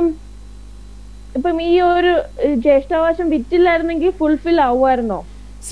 വിറ്റില്ലായിരുന്നുവെങ്കിൽ ഫുൾഫിൽ ആകുമായിരുന്നു എന്ന് ചോദിച്ചാൽ, മുമ്പ് നമ്മൾ പറഞ്ഞില്ലേ ഗർഭപാത്രത്തിൽ വെച്ച് തന്നെ ദൈവം യാക്കോബിനെ തിരഞ്ഞെടുത്തെന്ന്. എന്തുകൊണ്ട് ദൈവം യാക്കോബിനെ തിരഞ്ഞെടുത്തു? എന്തുകൊണ്ടെന്നാൽ ദൈവത്തിനറിയാം ഏശാവ് എന്ന് പറയുന്ന മനുഷ്യൻ അവൻ്റെ ജ്യേഷ്ഠാവകാശം വിൽക്കുന്നവനാ. അവനെ അനുഗ്രഹിച്ചാലും നാളെ വേറെ ഒരു പായസത്തിന് വേണ്ടി അവനത് വിറ്റ് കളയും. യാക്കോബിന് വിറ്റില്ലെങ്കിൽ പോലും അവൻ വേറെ ആർക്കെങ്കിലും പോയി അത് വിറ്റ് കളയും. കാരണം രൂപൻ എന്ന് പറയുന്ന മനുഷ്യനെ അറിയാം അല്ലേ? രൂപൻ്റെ ജ്യേഷ്ഠാവകാശം എന്തുകൊണ്ടാണ് നഷ്ടപ്പെട്ടതെന്ന് അറിയാമോ? യാക്കോബ് അവനെ അനുഗ്രഹിക്കുമ്പോൾ പറയുന്നൊരു സ്റ്റേറ്റ്മെൻ്റ് ഉണ്ട്. അനുഗ്രഹമാണ്, പക്ഷേ കൊടുത്ത ശാപമാണ്. എന്തോ സ്റ്റേറ്റ്മെൻറ്റ്? രൂപനെ അനുഗ്രഹിച്ചപ്പോൾ യാക്കോബ് ഉൽപ്പത്തി പുസ്തകത്തിൽ പറയുന്നത്, രൂപനെ നീ വെള്ളം പോലെ തുളുമ്പുന്നവനാ, നീ ശ്രേഷ്ഠനാകത്തില്ല. ഇതാ ബിബ്ലിക്കൽ പ്രിൻസിപ്പിൾ. എന്തുകൊണ്ട് ശ്രേഷ്ഠനാകത്തില്ല? എന്തുകൊണ്ടാണ് ഏശാവെ നീ ശ്രേഷ്ഠനാകാത്തത്? ഏശാവും രൂപനും ഒരേ ക്യാരക്ടറാണ്. രണ്ടുപേരും വെള്ളം പോലെ തുളുമ്പുന്നവരാ. വെള്ളം പോലെ തുളുമ്പുന്നതെന്ന് പറഞ്ഞാൽ എന്താ അതിൻ്റെ അർത്ഥം എന്നറിയാമോ? They do not have emotional, what we can say, control or stability. They do not have emotional stability. അപ്പോൾ ശ്രേഷ്ഠനാകണമെങ്കിൽ എന്ത് വേണമെന്നറിയാമോ? ഇമോഷണൽ സ്റ്റെബിലിറ്റി ഉണ്ടാകണം. ഞാൻ പറയാം, ഒത്തിരി ദൈവദാസന്മാർക്ക് പറ്റുന്ന പരാജയം എന്താണെന്നറിയാമോ? They have a big call. ഒത്തിരി വലിയ ശുശ്രൂഷയുണ്ട്, വിളിയുണ്ട്. പക്ഷേ ചെറിയ ചെറിയ കാര്യങ്ങൾക്ക് അവരുടെ ശുശ്രൂഷ അവർ വിറ്റുകളയും. ഒരു ഊണിന് വേണ്ടി ജ്യേഷ്ഠാവകാശം വിറ്റുകളയും. പക്ഷേ യാക്കോബ് വിൽക്കത്തില്ല. യാക്കോബിൻ്റെ സ്വഭാവം എന്താണെന്നറിയാമോ? യാക്കോബ് ഒരു അനുഗ്രഹം വാങ്ങിക്കാൻ വേണ്ടി രാത്രി ദൂതനോട് മല്ല് പിടിച്ചല്ലയോ? ആരോടാ? ദൈവത്തോട് മല്ല് പിടിച്ചെന്ന ഹോശയ 12 പറയുന്നത്. രാത്രി മുഴുവൻ ദൂതൻ എന്നെ ആരോഗ്യം കുറവാന്നോ? അവസാനം ദൂതൻ പറഞ്ഞുകൊണ്ട് എന്നെ വിടത്തില്ല. ഈ രണ്ട് ക്യാരക്ടറിനെ ഒന്ന് കമ്പയർ ചെയ്തേ. ഒരുത്തൻ ഒരു പായസത്തിന് വേണ്ടി അനുഗ്രഹം വിൽക്കുന്നവൻ, വേറെ ഒരുത്തൻ രാത്രി മുഴുവൻ അനുഗ്രഹത്തിന് വേണ്ടി മല്ല് പിടിക്കുന്നവൻ. ഇനി പ്രഭാതമായപ്പോൾ ദൂതൻ കൈ നീട്ടി യാക്കോബിൻ്റെ കാലിൻ്റെ തുടയൊന്ന് തൊട്ടു. ഒന്ന് തൊട്ടതേ ഉള്ളൂ, ഉളുക്കിപ്പോയി. അന്ന് മുതൽ യാക്കോബ് മുടന്തനായിട്ടാണ് നടക്കുന്നത്. നടക്കാൻ വയ്യ. കുറച്ച് മുമ്പേ ഭാര്യയും പിള്ളേരും കണ്ടത് നല്ല ചുടുചുടുക്കോട് നടക്കുന്ന യാക്കോബിന് ഇപ്പം എന്താണ് ചട്ടി മുടന്തി വരുന്നു. ചോദ്യം, എന്താ സംഭവിച്ചത്? യാക്കോബ് പറയും, ഇന്നലെ രാത്രി മുഴുവൻ അനുഗ്രഹത്തിന് വേണ്ടി ഞാൻ യുദ്ധം ചെയ്തതാ. മുട്ട ഉളുക്കിയിട്ടും അല്ലെങ്കിൽ തുട ഉളുക്കിയിട്ടും വിട്ടുകൊടുത്തില്ല. ദൈവം തൻ്റെ പുസ്തകത്തിൽ എഴുതി, ഇവനെ അനുഗ്രഹിക്കാൻ കൊള്ളാം. കാരണം ഇവൻ കാൽ ഉളുക്കിയാണെങ്കിലും അനുഗ്രഹം വാങ്ങിക്കുന്നവനെ കിട്ടിയ അനുഗ്രഹം നഷ്ടപ്പെടുത്തത്തില്ല. ഇതാ വ്യത്യാസം. എന്തുകൊണ്ടാണ് ദൈവം യാക്കോബിനെ തിരഞ്ഞെടുത്തത്? ഗർഭത്തിലിരിക്കുമ്പോൾ തന്നെ, ലോകസ്ഥാപനത്തിന് മുമ്പ് തന്നെ ദൈവത്തിനറിയാം ഒരുത്തൻ അനുഗ്രഹം വിറ്റ് കളയുന്നവനാണ്, ഒരുത്തൻ അനുഗ്രഹത്തിന് വേണ്ടി രാത്രി മുഴുവൻ മല്ല് കെട്ടുന്നവനാണ്. അപ്പോൾ ഇനി സ്റ്റെഫി പറ, ആരെയാണ് തിരഞ്ഞെടുക്കേണ്ടത്? ഒരു പായസത്തിന് വേണ്ടി അനുഗ്രഹം വിറ്റവനെയാണ്. ഒരു പായസത്തിന് അനുഗ്രഹം വിൽക്കുമെന്ന് പറഞ്ഞാൽ എന്താ? ആ യേശാവ് പറയുന്ന സ്റ്റേറ്റ്മെൻ്റ് ഉണ്ട് കേട്ടോ. യേശാവ് ഇങ്ങനെ വേട്ടയൊക്കെ ആടി ക്ഷീണിച്ച് വരുമ്പോൾ യാക്കോബ് നല്ല പായസം ഉണ്ടാക്കിക്കൊണ്ടിരിക്കുക. ആ സ്മെല്ല് അങ്ങോട്ട് വന്നപ്പോഴത്തേക്ക് യേശാവ് പറഞ്ഞു, ഇച്ചിരി എനിക്ക് താടാ. യാക്കോബ് ബുദ്ധിമാനാ, യാക്കോബിന് പഴയ ദൂതറിയാം. യാക്കോബ് പറഞ്ഞു, ഒരു കാര്യം ചേട്ടാ, ആ ജ്യേഷ്ഠാവകാശം ഇങ്ങനെ എഴുതിത്താ. സത്യത്തിൽ യേശാവ് മിടുക്കനാണെങ്കിൽ പറയണം, എടാ ഒരു പായസം കുടിച്ചിട്ടില്ല എന്ന് കണ്ട് എനിക്കൊരു നഷ്ടവും ഉണ്ടാകത്തില്ല. ഞാൻ എന്താടാ ഒരു പായസം കുടിച്ചില്ലെന്ന് പറഞ്ഞ് ചത്തു? ആരെങ്കിലും ഒരു നേരത്തെ ഭക്ഷണം കഴിച്ചില്ലെന്ന് പറഞ്ഞ് മരിച്ചു പോകുമോ? ലോക ചരിത്രത്തിൽ അങ്ങനെ എന്തെങ്കിലും ഉണ്ടായിട്ടുണ്ടോ? ഒരു നേരത്തെ ഭക്ഷണം കഴിച്ചില്ല. എന്നിട്ട് യേശാവ് എന്താ പറയുന്നത് അറിയാമോ? എനിക്ക് ജ്യേഷ്ഠാവകാശം എന്തിനാ? ഭക്ഷണം കഴിച്ചില്ല, ഞാൻ ചത്തുപോകും എന്ന് പറഞ്ഞാൽ അവൻ രൂപനെ പോലെ ഇമോഷണൽ ലൈഫിൽ നിയന്ത്രണമില്ലാത്തവൻ. അനേക ദൈവമക്കൾ, ദൈവദാസന്മാരുടെ പരാജയം ഇവിടെ. അവർക്ക് വലിയ വിളിയുണ്ട്, പക്ഷേ അവരെന്ത് ചെയ്യുന്നറിയാമോ? ചെറിയ ചെറിയ വിഷയങ്ങളിൽ ബഹളമുണ്ടാക്കി, പ്രശ്നമുണ്ടാക്കി അവരുടെ ശുശ്രൂഷ നശിപ്പിക്കും. ഉദാഹരണം ഞാൻ പറയാം. ഒരു നല്ല പാസ്റ്റർ കേട്ടോ, നല്ല അനുഗ്രഹിക്കപ്പെട്ട ശുശ്രൂഷയാണ്, നല്ല കോളാണ്, നല്ല കൃപാവരമാണ്. പക്ഷേ ഇമോഷണൽ ലൈഫിൽ കൺട്രോൾ ഇല്ല പുള്ളിക്കെതിരെ ആരെങ്കിലും ഒന്ന് ചീത്ത വിളിച്ചു, പുള്ളിക്ക് അങ്ങ് ഭയങ്കര ദേഷ്യം വന്നിട്ട് പുള്ളി 10 തെറി അവിടെ തന്നെ വെച്ച് അവർക്കെതിരെ വിളിച്ചു. എന്ത് സംഭവിച്ചു? ഇവൻ്റെ തെറി വിളിച്ചതെല്ലാം കൂടെ ആളുകൾ റെക്കോർഡ് ചെയ്തിട്ട് സോഷ്യൽ മീഡിയയിൽ കൊടുത്തു. ഇപ്പം ഈ ആളിനെ ആളുകൾ എങ്ങനെയാണ് കാണുന്നത്? തെറി വിളിക്കാരൻ പാസ്റ്റർ. ശുശ്രൂഷ മുഴുവൻ പോയില്ലേ? എന്തുകൊണ്ടാണ് ശുശ്രൂഷ പോയത്? ശുശ്രൂഷ ഇല്ലാഞ്ഞിട്ടല്ല, അല്ല. വിളി ഇല്ലാഞ്ഞിട്ടാണോ? അല്ല. അവൻ്റെ ഇമോഷണൽ ലൈഫിൽ അവന് കൺട്രോൾ ഇല്ല. വെള്ളം പോലെ തുളുമ്പുന്നവനാണ്. വചനം എഴുതി, നീ ശ്രേഷ്ഠനാകത്തില്ല. സോ ആരൊക്കെ ഇന്ന് രാത്രി ഈ വചനം അല്ലെങ്കിൽ ഈ ഒരു ഡിസ്കഷൻ കേൾക്കുന്നുവോ, നിങ്ങളോടൊക്കെ എനിക്ക് പറയാനുള്ളത്, നിങ്ങളുടെ ആത്മിക ശുശ്രൂഷയിൽ നിങ്ങൾ ഉന്നതനായി തീരണമെങ്കിൽ നിങ്ങളൊരു ഇമോഷണൽ ക്രിയേച്ചർ ആകരുത്. You should have emotional stability. നിങ്ങളുടെ വികാരങ്ങൾ എന്ത് പറയണം, എന്ത് പറയരുത്, ഒരു ദേഷ്യത്തിന് എന്തെങ്കിലും വിളിച്ചു പറയുക, വാദിക്കുക, തർക്കിക്കുക, കലഹിക്കുക, ഇങ്ങനെയുള്ളൊരു സ്വഭാവമുള്ള വ്യക്തിയെ പിശാചിനെ വീഴ്ത്താൻ എളുപ്പമാണ്. ഇതാണ് ഏശാവിന് പറ്റിയത്. അപ്പോൾ ഏശാവ് സത്യത്തിൽ ദൈവം തീരുമാനിച്ചത് കൊണ്ടല്ല, അവൻ്റെ ഭാവി അവൻ്റെ മണ്ടൻ തീരുമാനങ്ങൾ കൊണ്ട് അവൻ തന്നെ ഒപ്പിട്ടു, അവൻ തന്നെ മുദ്ര വെച്ചു. ദൈവം ഓൾറെഡി ദൈവത്തിന് അറിയാം കേട്ടോ, ഞാൻ പിന്നെയും ആവർത്തിക്കാം. It is not determined, but it is the foreknowing അല്ലേ, ദൈവത്തിൻ്റെ മുന്നറിവിൽ അതുണ്ട്, ദൈവത്തിന് അറിയാം. പക്ഷെ അത് ദൈവം കയറി പറഞ്ഞില്ല, നീ ഇങ്ങനെ ആകത്തുള്ളതെന്ന് എനിക്കറിയത്തില്ല. ദൈവം അവസരം ഇഷ്ടം പോലെ കൊടുത്തു. എല്ലാ കിട്ടിയ അവസരങ്ങളിലും അവൻ ഓരോ അവസരവും അവൻ മത്സരിച്ചു കൊണ്ടിരുന്ന് തെളിയിക്കാൻ. എന്ത് തെളിയിക്കാനാ? കർത്താവേ, നിന്റെ തിരഞ്ഞെടുപ്പിന് ഞാൻ യോഗ്യനല്ലെന്ന് തന്നെത്താൻ തെളിയിച്ചു കൊടുത്തു. ഇനി ദൈവത്തിൻ്റെ സിംഹാസനത്തിന് മുമ്പിൽ ചെന്ന് നിന്നുകൊണ്ട് ഒരു മനുഷ്യൻ പോലും പറയാൻ പറ്റത്തില്ല, കർത്താവേ, ഞാൻ ഇന്ന് നരകത്തിൽ പോകുന്നത് നീ പ്രീ ഡെസ്റ്റൈൻ ചെയ്തത് കൊണ്ടാണ്, നീ മുന്നമേ തന്നെ എന്നെ എന്ത് ചെയ്തു, നരകത്തിൽ പോകാൻ ഡെസ്റ്റൈൻ ചെയ്തു, അതുകൊണ്ടാണ് ഞാൻ ഇന്ന് നരകത്തിൽ പോകുന്നത് ഒരു മനുഷ്യന് പോലും പറയാൻ പറ്റത്തില്ല. അങ്ങനെ ആരെങ്കിലും വാദിക്കുകയാണെങ്കിൽ God is a righteous judge അല്ലേ, നീതിമാനാകുന്ന ന്യായാധിപനാ. ദൈവത്തിന് അങ്ങനെ പിടിച്ചോണ്ടേ നരകത്തിലിടാൻ ഒക്കത്തില്ല. ദൈവത്തിന് പ്രൂവ് ചെയ്യണം അങ്ങനല്ലെന്നുള്ളത്. You know what will happen? You know, ദൈവം അവൻ്റെ ജനിച്ചപ്പം മുതൽ അവൻ മരിച്ചപ്പം വരെയുള്ള എവിഡൻസ് കൊടുക്കും. എന്ത് എവിഡൻസാണ്? അവൻ്റെ ആക്ഷൻസിലൂടെ, അവൻ്റെ തീരുമാനങ്ങളിലൂടെ അവൻ തെറ്റായ തിരഞ്ഞെടുപ്പെടുത്ത ഒത്തിരി സന്ദർഭങ്ങൾ ദൈവം കാണിച്ചു കൊടുക്കും. അവന് ദൈവം കൊടുത്ത 100 കണക്കിന് അവസരങ്ങൾ ദൈവം അവനെ കാണിച്ചു കൊടുക്കും. ആ പാസ്റ്റർ അവനോട് പ്രസംഗിച്ചത്, ആ വചനം അവന് കിട്ടിയത്, ആ വചനം അവൻ വായിച്ചത് എല്ലാം കാണിച്ചു കൊടുത്തിട്ട് പറയും, ഈ സമയങ്ങളിലൊക്കെ I was trying to save you, I was trying to give you another chance. പക്ഷെ നീ അത് അക്സെപ്റ്റ് ചെയ്തില്ല. അപ്പോൾ അവൻ അവിടെ മുട്ടുമടക്കിയിട്ട് പറയും, എന്ത് പറയും? കർത്താവേ, ഞാൻ തന്നെയാണ് അതിൻ്റെ കാരണം. It's not your decision, it's my own decision. You know, my salvation, it got affected by my own free will. എൻ്റെ ഫ്രീ വില്ല് കൊണ്ടാണ് എൻ്റെ സാൽവേഷൻ എഫക്റ്റ് ആയിരിക്കുന്നത്. മനസ്സിലായോ? അപ്പോൾ അവൻ തന്നെ അക്സെപ്റ്റ് ചെയ്യും. വചനപ്രകാരം ഉണ്ടല്ലോ, വേദപുസ്തകത്തിലെ വാക്യമല്ലേ, എല്ലാ മുട്ടും മടങ്ങും, എല്ലാ നാവും ഏറ്റുപറയും യേശു ക്രിസ്തു കർത്താവ്. എന്താ അതിൻ്റെ അർത്ഥം എന്നറിയാമോ? അതിൻ്റെ അർത്ഥം ഇന്ന് യേശുവിനെ സ്വീകരിക്കാത്തവർ പോലും ആ ജഡ്ജ്മെൻറ്റ് ട്രോണിൻ്റെ മുമ്പിൽ അവസാനം പറയുന്നത് അത്, we acknowledge that you are Lord, there is no other Lord. അപ്പോൾ അതാണ് ജഡ്ജ്മെൻറ്റിൻ്റെ ഫൈനൽ. ഒരുത്തൻ കുറ്റം ചെയ്തിട്ടുണ്ടെങ്കിൽ അവൻ്റെ വാഗൊണ്ട് തന്നെ ഞാൻ കുറ്റം ചെയ്തു, ഞാൻ നരകത്തിന് യോഗ്യനാണെന്ന് അവനെ കൊണ്ട് പറയിച്ചിട്ടാണ് അവനെ നരകത്തിലിടുന്നത്. അപ്പോൾ അവിടെ അവന് വേറെ ഒരു ആർഗ്യുമെൻറ്റും ഇല്ല, അവൻ ടോട്ടലി ഫെയിൽ ആയിരിക്കുന്നു. So this is the thing. I think ഞാൻ ഇത്രയും പറഞ്ഞപ്പോൾ സ്റ്റെഫിക്ക് കാര്യങ്ങളുടെ ഒരു ക്ലാരിറ്റി കിട്ടിയെന്ന് എനിക്ക് തോന്നുന്നു. Any other thoughts you have? ഇല്ല, ഞാനപ്പം എനിക്ക് ലാസ്റ്റിൽ ഫൈനലി ചോദിക്കാൻ ഇതാണ്, ഇപ്പം പ്രീ ഡിറ്റംഡ് ആണെന്ന് പറഞ്ഞു. പ്രീ ഡിറ്റംഡ് എന്ന് പറഞ്ഞാൽ ഡിറ്റംഡ് അല്ല, അല്ല, അതെ എന്നാണ് പറഞ്ഞത്. അപ്പം ഞാൻ ചോദിക്കട്ടെ, ഇപ്പം നമുക്കൊരു ചാൻസ് തന്നു, അതായത് ഫ്രീ വിൽ ചാൻസ് തന്നു. അപ്പം നമ്മളിപ്പം അത് അറിഞ്ഞിട്ട് ഒരു ചാൻസ് തന്നിട്ട് നമ്മളത് തിരഞ്ഞെടുക്കുവാന്ന് വിചാരിച്ചോ. അപ്പം ഓൾറെഡി ഡിറ്റർമിൻഡ് ആണ്, നമ്മൾ ഇങ്ങനെ ഐ മീൻസ് പ്രീഡെസ്റ്റിൻഡ് ആണ്, ഓക്കെ ഇന്ന ആള് ഇന്നതാണ്, ഇന്ന ആൾ ഇന്നതാണെന്ന്. അപ്പം നമ്മൾ ആ ചാൻസ് തന്നിട്ട് നമ്മുടെ ഫ്രീ വില്ല്, ഓക്കെ ഞാനൊരു ഫ്രീ വില്ല് കൊടുക്കുമ്പോൾ അവൻ അക്സെപ്റ്റ് ചെയ്യും, അപ്പം ഞാൻ എന്താ പറയാ, ഞാൻ അവനെ രക്ഷിക്കും. ഇങ്ങനെ ഒരു ഡിറ്റർമിനേഷനിലായിരിക്കുമല്ലോ നമ്മളെ സേവ് ആവുന്നത്. മോളെ ഞാൻ പറയട്ടെ, ഞാൻ പറഞ്ഞല്ലോ, ദൈവം എല്ലാവർക്കും ഒരുപോലെ അവസരങ്ങൾ കൊടുക്കുന്നു. God calls everybody, but only few will respond. Those who are selected or elected, ദൈവത്തിന് അറിയാം ആരൊക്കെ റെസ്പോണ്ട് ചെയ്യുന്നുള്ളത്. അത് ദൈവത്തിൻ്റെ കുറ്റമല്ല. ഒരുത്തൻ റെസ്പോണ്ട് ചെയ്യത്തില്ലെന്ന് ഓർത്തുകൊണ്ട് ദൈവം അവസരങ്ങൾ കൊടുക്കാതിരിക്കത്തില്ല. മനസ്സിലായി? ദൈവം റെസ്പോണ്ട് ചെയ്താലും ഇല്ലെങ്കിലും അവന് അവസരം കൊടുക്കും. പക്ഷേ അൾട്ടിമേറ്റ്ലി തീരുമാനം അവൻ്റെതാണ്. നന്മ തിരഞ്ഞെടുക്കണോ, തിന്മ തിരഞ്ഞെടുക്കണമോ, ശാപം തിരഞ്ഞെടുക്കണമോ, അനുഗ്രഹം തിരഞ്ഞെടുക്കണമോ, അത് അവൻ്റെ ഡിസിഷനാ. അവൻ ഡിസൈഡ് ചെയ്യുന്നു, ഞാൻ നന്മയുടെ കൂടെ മാത്രമേ നിൽക്കത്തുള്ളൂ.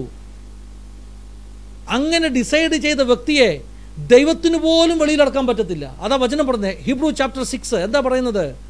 എബ്രായ ലേഖനം 6-ാം അധ്യായത്തിൽ പറയുന്നത്, ഈ കാര്യം നമുക്ക് ആത്മാവിൻ്റെ ഒരു നങ്കൂരമാണെന്നാണ് പറയുന്നത്. ദൈവത്തിന് ഭോഷ്ക് പറയാൻ പറ്റത്തില്ല എന്നാണ് അവിടെ പറയുന്നത്. ആ വാക്യം വായിക്കുമ്പോൾ പലപ്പോഴും ദൈവത്തിന് ഭോഷ്ക് പറയാൻ പറ്റാത്ത ഈ കാര്യം നമുക്ക് ആത്മാവിൻ്റെ ഒരു നങ്കൂരമാണെന്ന് വായിക്കുമ്പോൾ എനിക്കത് ബ്ലാസ്ഫോമിയായിട്ട് തോന്നും, ദൈവനിഷേധമായിട്ട്, ദൈവദൂഷണമായിട്ട് തോന്നും. ദൈവം ഭോഷ്ക് പറയുമോ? എബ്രായ ലേഖന കർത്താവ് അത്ര കട്ടിയുള്ള പദം എന്തിനാ ഉപയോഗിച്ചത്? എബ്രായർ 6 അവസാന വാക്യങ്ങൾ എന്താ അവിടെ എഴുതിയിരിക്കുന്നത്? നാം ശരണത്തിനായി ഓടി വന്നിട്ടല്ലേ? ഒന്ന് വായിച്ചേ.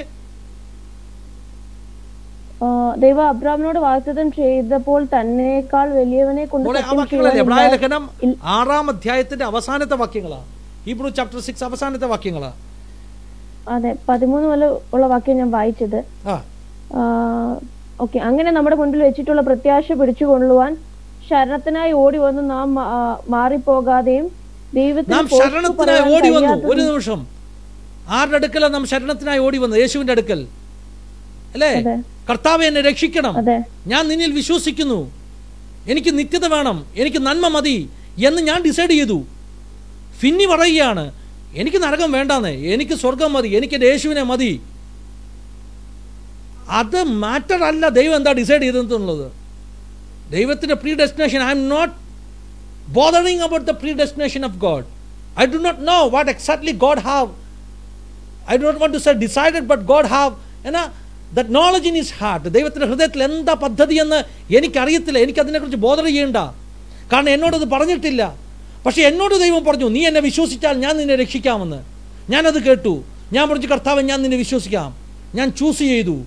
ഇനിയിപ്പോൾ ഞാൻ ചൂസ് ചെയ്തതുകൊണ്ട്, ഞാൻ കർത്താവിൻ്റെ അടുക്കൽ ഓടി വന്നതുകൊണ്ട്, അടുത്ത വാക്യം വായിച്ചേ. അടുത്ത വാക്യം എന്താ എഴുതിയിരിക്കുന്നത്? ഓടി വന്ന് നാം മാറിപ്പോകാതെയും ദൈവത്തിന് ഫോഷ്കു പറയാൻ കഴിയാത്തതുമായ രണ്ട് കാര്യങ്ങൾ. മാറിപ്പോകാത്തത്, നോബഡി ഇർറിവോക്കബിൾ ആ കേട്ടോ. മാറിപ്പോകാത്തത് എന്ന് പറഞ്ഞാൽ എന്താ? Nobody can change it, it is irrevocable. യേശുവിനെ സ്വീകരിച്ച് രക്ഷ പ്രാപിച്ച വ്യക്തിയുടെ സാൽവേഷൻ ഇർറിവോക്കബിൾ ആണ്. അപ്പൊ ദൈവത്തിന് പറയാൻ പറ്റത്തില്ല, ഓ പ്രീ ഡിസ്റ്റൈൻഡ് അല്ലെന്ന്. You are predestined, that's why you choose him. നമ്മൾ തിരഞ്ഞെടുത്തു. അപ്പൊ ഡിസിഷൻ നമ്മുടേതാ അല്ലേ? നമ്മൾ ഡിസൈഡ് ചെയ്ത് കഴിഞ്ഞാൽ ദൈവം പോലും ഖണ്ഡിക്കത്തില്ലെന്ന് അതിന്റെ അർത്ഥം. ഒന്ന് വായിച്ചേ, മുന്നോട്ടൊന്ന് വായിച്ചേ. ദൈവത്തിന് ഭോഷ്കു പറയാൻ, അങ്ങനെ നമ്മുടെ മുൻപിൽ വെച്ചിട്ടുള്ള പ്രത്യാശ പിടിച്ചുകൊള്ളുവാൻ ശരണത്തിനായി ഓടി വന്ന നാം മാറിപ്പോകാതെയും ദൈവത്തിന് ഭോഷ്കു പറയാൻ കഴിയാത്തതുമായ രണ്ട് കാര്യങ്ങളാൽ ശക്തിയുള്ള പ്രബോധനം പ്രാപിക്കുവാൻ ഇടവരുന്നു. ഞാൻ ആ പ്രത്യാശ നമുക്ക് ആത്മാവിന്റെ നങ്കൂരമാ അല്ലേ? ഈ ലോക സാഗരത്തിൽ, ഈ ലോക സാഗരത്തിൽ പോകുന്ന നമ്മുടെ കപ്പലിന് നങ്കൂരമായി വിശ്വാസം. കാറ്റ് വന്നാലും പ്രതികൂലം വന്നാലും ഈ കപ്പൽ ഉലയാതെ നിൽക്കുന്നത് ഈ ഒരു ഫെയ്ത്താ. എന്താ ഫെയ്ത്ത്? ദൈവത്തിന് പോലും മാറ്റി പറയാൻ പറ്റത്തില്ല. If somebody said that I got cleansed by the blood of Jesus, യേശുവിന്റെ രക്തം കൊണ്ട് ഞാൻ കഴുകൽ പ്രാപിച്ചു എന്ന് പറയുന്ന ഒരു വ്യക്തിയെ ദൈവത്തിന് പോലും ഇറക്കി വിടാൻ പറ്റത്തില്ല. മനസ്സിലായോ? That much powerful is the salvation through Jesus Christ. അപ്പോൾ പ്രീ ഡെസ്റ്റിനേഷൻ എന്നതിനേക്കാൾ അധികമായിട്ട് ഫ്രീ വിൽ. നമ്മൾ തിരഞ്ഞെടുത്തു, യേശുവിനെ തിരഞ്ഞെടുത്തു. ഇനി അങ്ങനല്ല, നമ്മളോട് നേരത്തെ പറയുക യു ആർ നോട്ട് ഡെസ്റ്റിൻഡ് എന്ന് പറഞ്ഞാൽ ഇറ്റ്സ് എ ഡിഫറെൻറ്റ് സ്റ്റോറി. പിന്നെ നമുക്ക് തിരഞ്ഞെടുക്കാനുള്ള അവസരമില്ല. അതുകൊണ്ടാണ് ദൈവം വെളിപ്പെടുത്താത്തത്. നമ്മുടെ ജീവിതത്തിൽ എന്തൊക്കെ സംഭവിക്കുന്നതൊക്കെ എല്ലാം ദൈവത്തിന് അറിയാം കേട്ടോ. എന്താ നമ്മുടെ ഭാവി, ഇതെല്ലാം ദൈവത്തിനറിയാം. നാളെ ഞാൻ എന്താകും, ഇത് ദൈവത്തിനറിയാം. അറിയത്തില്ലെങ്കിൽ ദൈവമല്ല. ഞാൻ പറഞ്ഞ മനസ്സിലായില്ലയോ? ദൈവത്തിന് അറിവിൽ ലിമിറ്റേഷൻ ഉണ്ട്.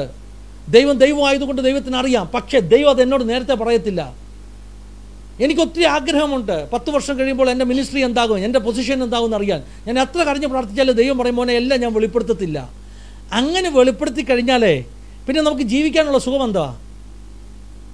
നമുക്കറിയാം അടുത്ത നിമിഷം എന്താ സംഭവിക്കാൻ പോകുന്നത്. നമ്മൾ ഓൾറെഡി എല്ലാ സ്ക്രിപ്റ്റും അങ്ങ് വായിച്ചു. തിരക്കഥ മുഴുവൻ നമുക്കറിയാം. എല്ലാ സ്ക്രിപ്റ്റും സ്റ്റെപ്പ് ബൈ സ്റ്റെപ്പായിട്ട് നമുക്കറിയാം what is going to happen. പിന്നെ ജീവിക്കാൻ സുഖമുണ്ടോ? പിന്നെ ജീവിതത്തിന്റെ ആ ഒരു എന്താ അതിന് പറയുന്നത്, ത്രില്ല്, ആ ഒരു അല്ലേ, സ്റ്റോറിയുടെ എൻഡ് വായിച്ച് നമുക്ക് സ്റ്റോറി മനസ്സിലായതുപോലെ നമുക്ക് പിന്നെ അത് നഷ്ടപ്പെടുകയാണ് ചെയ്യുന്നത് അല്ലേ? ജീവിക്കാനുള്ള ആ ഒരു ത്രില്ല് നഷ്ടപ്പെടുകയാണ്. സസ്പെൻസ് ഇല്ല നമ്മുടെ ജീവിതത്തിൽ. പിന്നെ ഇപ്പൊ നമ്മളൊരു ഒരു ഒരു എന്തെങ്കിലും ഒരു കഥ വായിക്കാൻ തുടങ്ങുന്നതിന് മുമ്പേ ഫൈനൽ നമുക്ക് അറിയാമെങ്കിൽ പിന്നെ സസ്പെൻസ് ഇല്ല. ഉണ്ടോ? സ്റ്റെഫി ഒരു കഥപുസ്തകം വായിക്കാനിരുന്നു. അപ്പൊ നേരത്തെ വായിച്ചിട്ടുള്ള ജിലേഷ് നേരത്തെ തന്നെ സ്റ്റോറി പറയാൻ തുടങ്ങി. സ്റ്റെഫി എന്തോ പറയും? ഒന്നും പറയണ്ട, ഞാൻ വായിച്ചു തീർക്കട്ടെ എന്ന് പറയും. ഇല്ലയോ? നേരത്തെ തന്നെ സ്റ്റെഫി എനിക്കറിയാം അവിടെ എന്തോ സംഭവിക്കാൻ പോകുന്നത്. പിന്നെ സസ്പെൻസ് അങ്ങ് പോയില്ലേ? ഇതുപോലെ ദൈവം നമ്മൾ കടന്ന് പപ്രാളം പിടിച്ച് ചോദിക്കും, കർത്താവേ എനിക്ക് ആ ജോലി കിട്ടുമോ, ഈ ജോലി കിട്ടുമോ. ഞാനിപ്പോൾ ഡാനിയുടെ അഡ്മിഷന് വേണ്ടി പ്രാർത്ഥിച്ചുകൊണ്ടിരിക്കുക അല്ലേ. അവനെ കർത്താവെ അടുത്ത സ്റ്റെപ്പ് എന്താ ചെയ്യേണ്ടത്, വെളിപ്പെടുത്തണം. ഇന്നലെ രാത്രി I was praying, God told me the same thing. ദൈവം പറഞ്ഞു, മോനെ എല്ലാം I have decided for him. ഞാൻ ഡിസൈഡ് ചെയ്ത് വെച്ചിരിക്കുക, പക്ഷേ ഞാനിതിപ്പോൾ വെളിപ്പെടുത്തത്തില്ല. വെളിപ്പെടുത്തി കഴിഞ്ഞാൽ എന്ത് സംഭവിക്കും? പിന്നെ നിനക്ക് ജീവിക്കാനുള്ളൊരു ത്രില്ലില്ല, നിനക്കിന് പ്രാർത്ഥിക്കേണ്ട ആവശ്യം പോലുമില്ല. പിന്നെ ഒരു റോബോട്ട് ചലിക്കുന്നത് പോലെ നീ അങ്ങ് ചലിച്ചാൽ മതി. Your life is not robotic. നമ്മുടെ ജീവിതം ഒരു റോബോട്ടിനെ പോലല്ല ദൈവം ഭൂമിയിലാക്കിയിരിക്കുന്നത്, സ്വിച്ച് ഇടുമ്പോൾ ഓപ്പറേറ്റ് ചെയ്യുന്ന. നോ, ദൈവം നമ്മളെ ഒരു ഫ്രീ വില്ലോടാണ് മൂവ് ചെയ്യാൻ അനുവദിച്ചിരിക്കുന്നത്. So it's our decision. നമ്മൾ തീരുമാനമെടുക്കണം.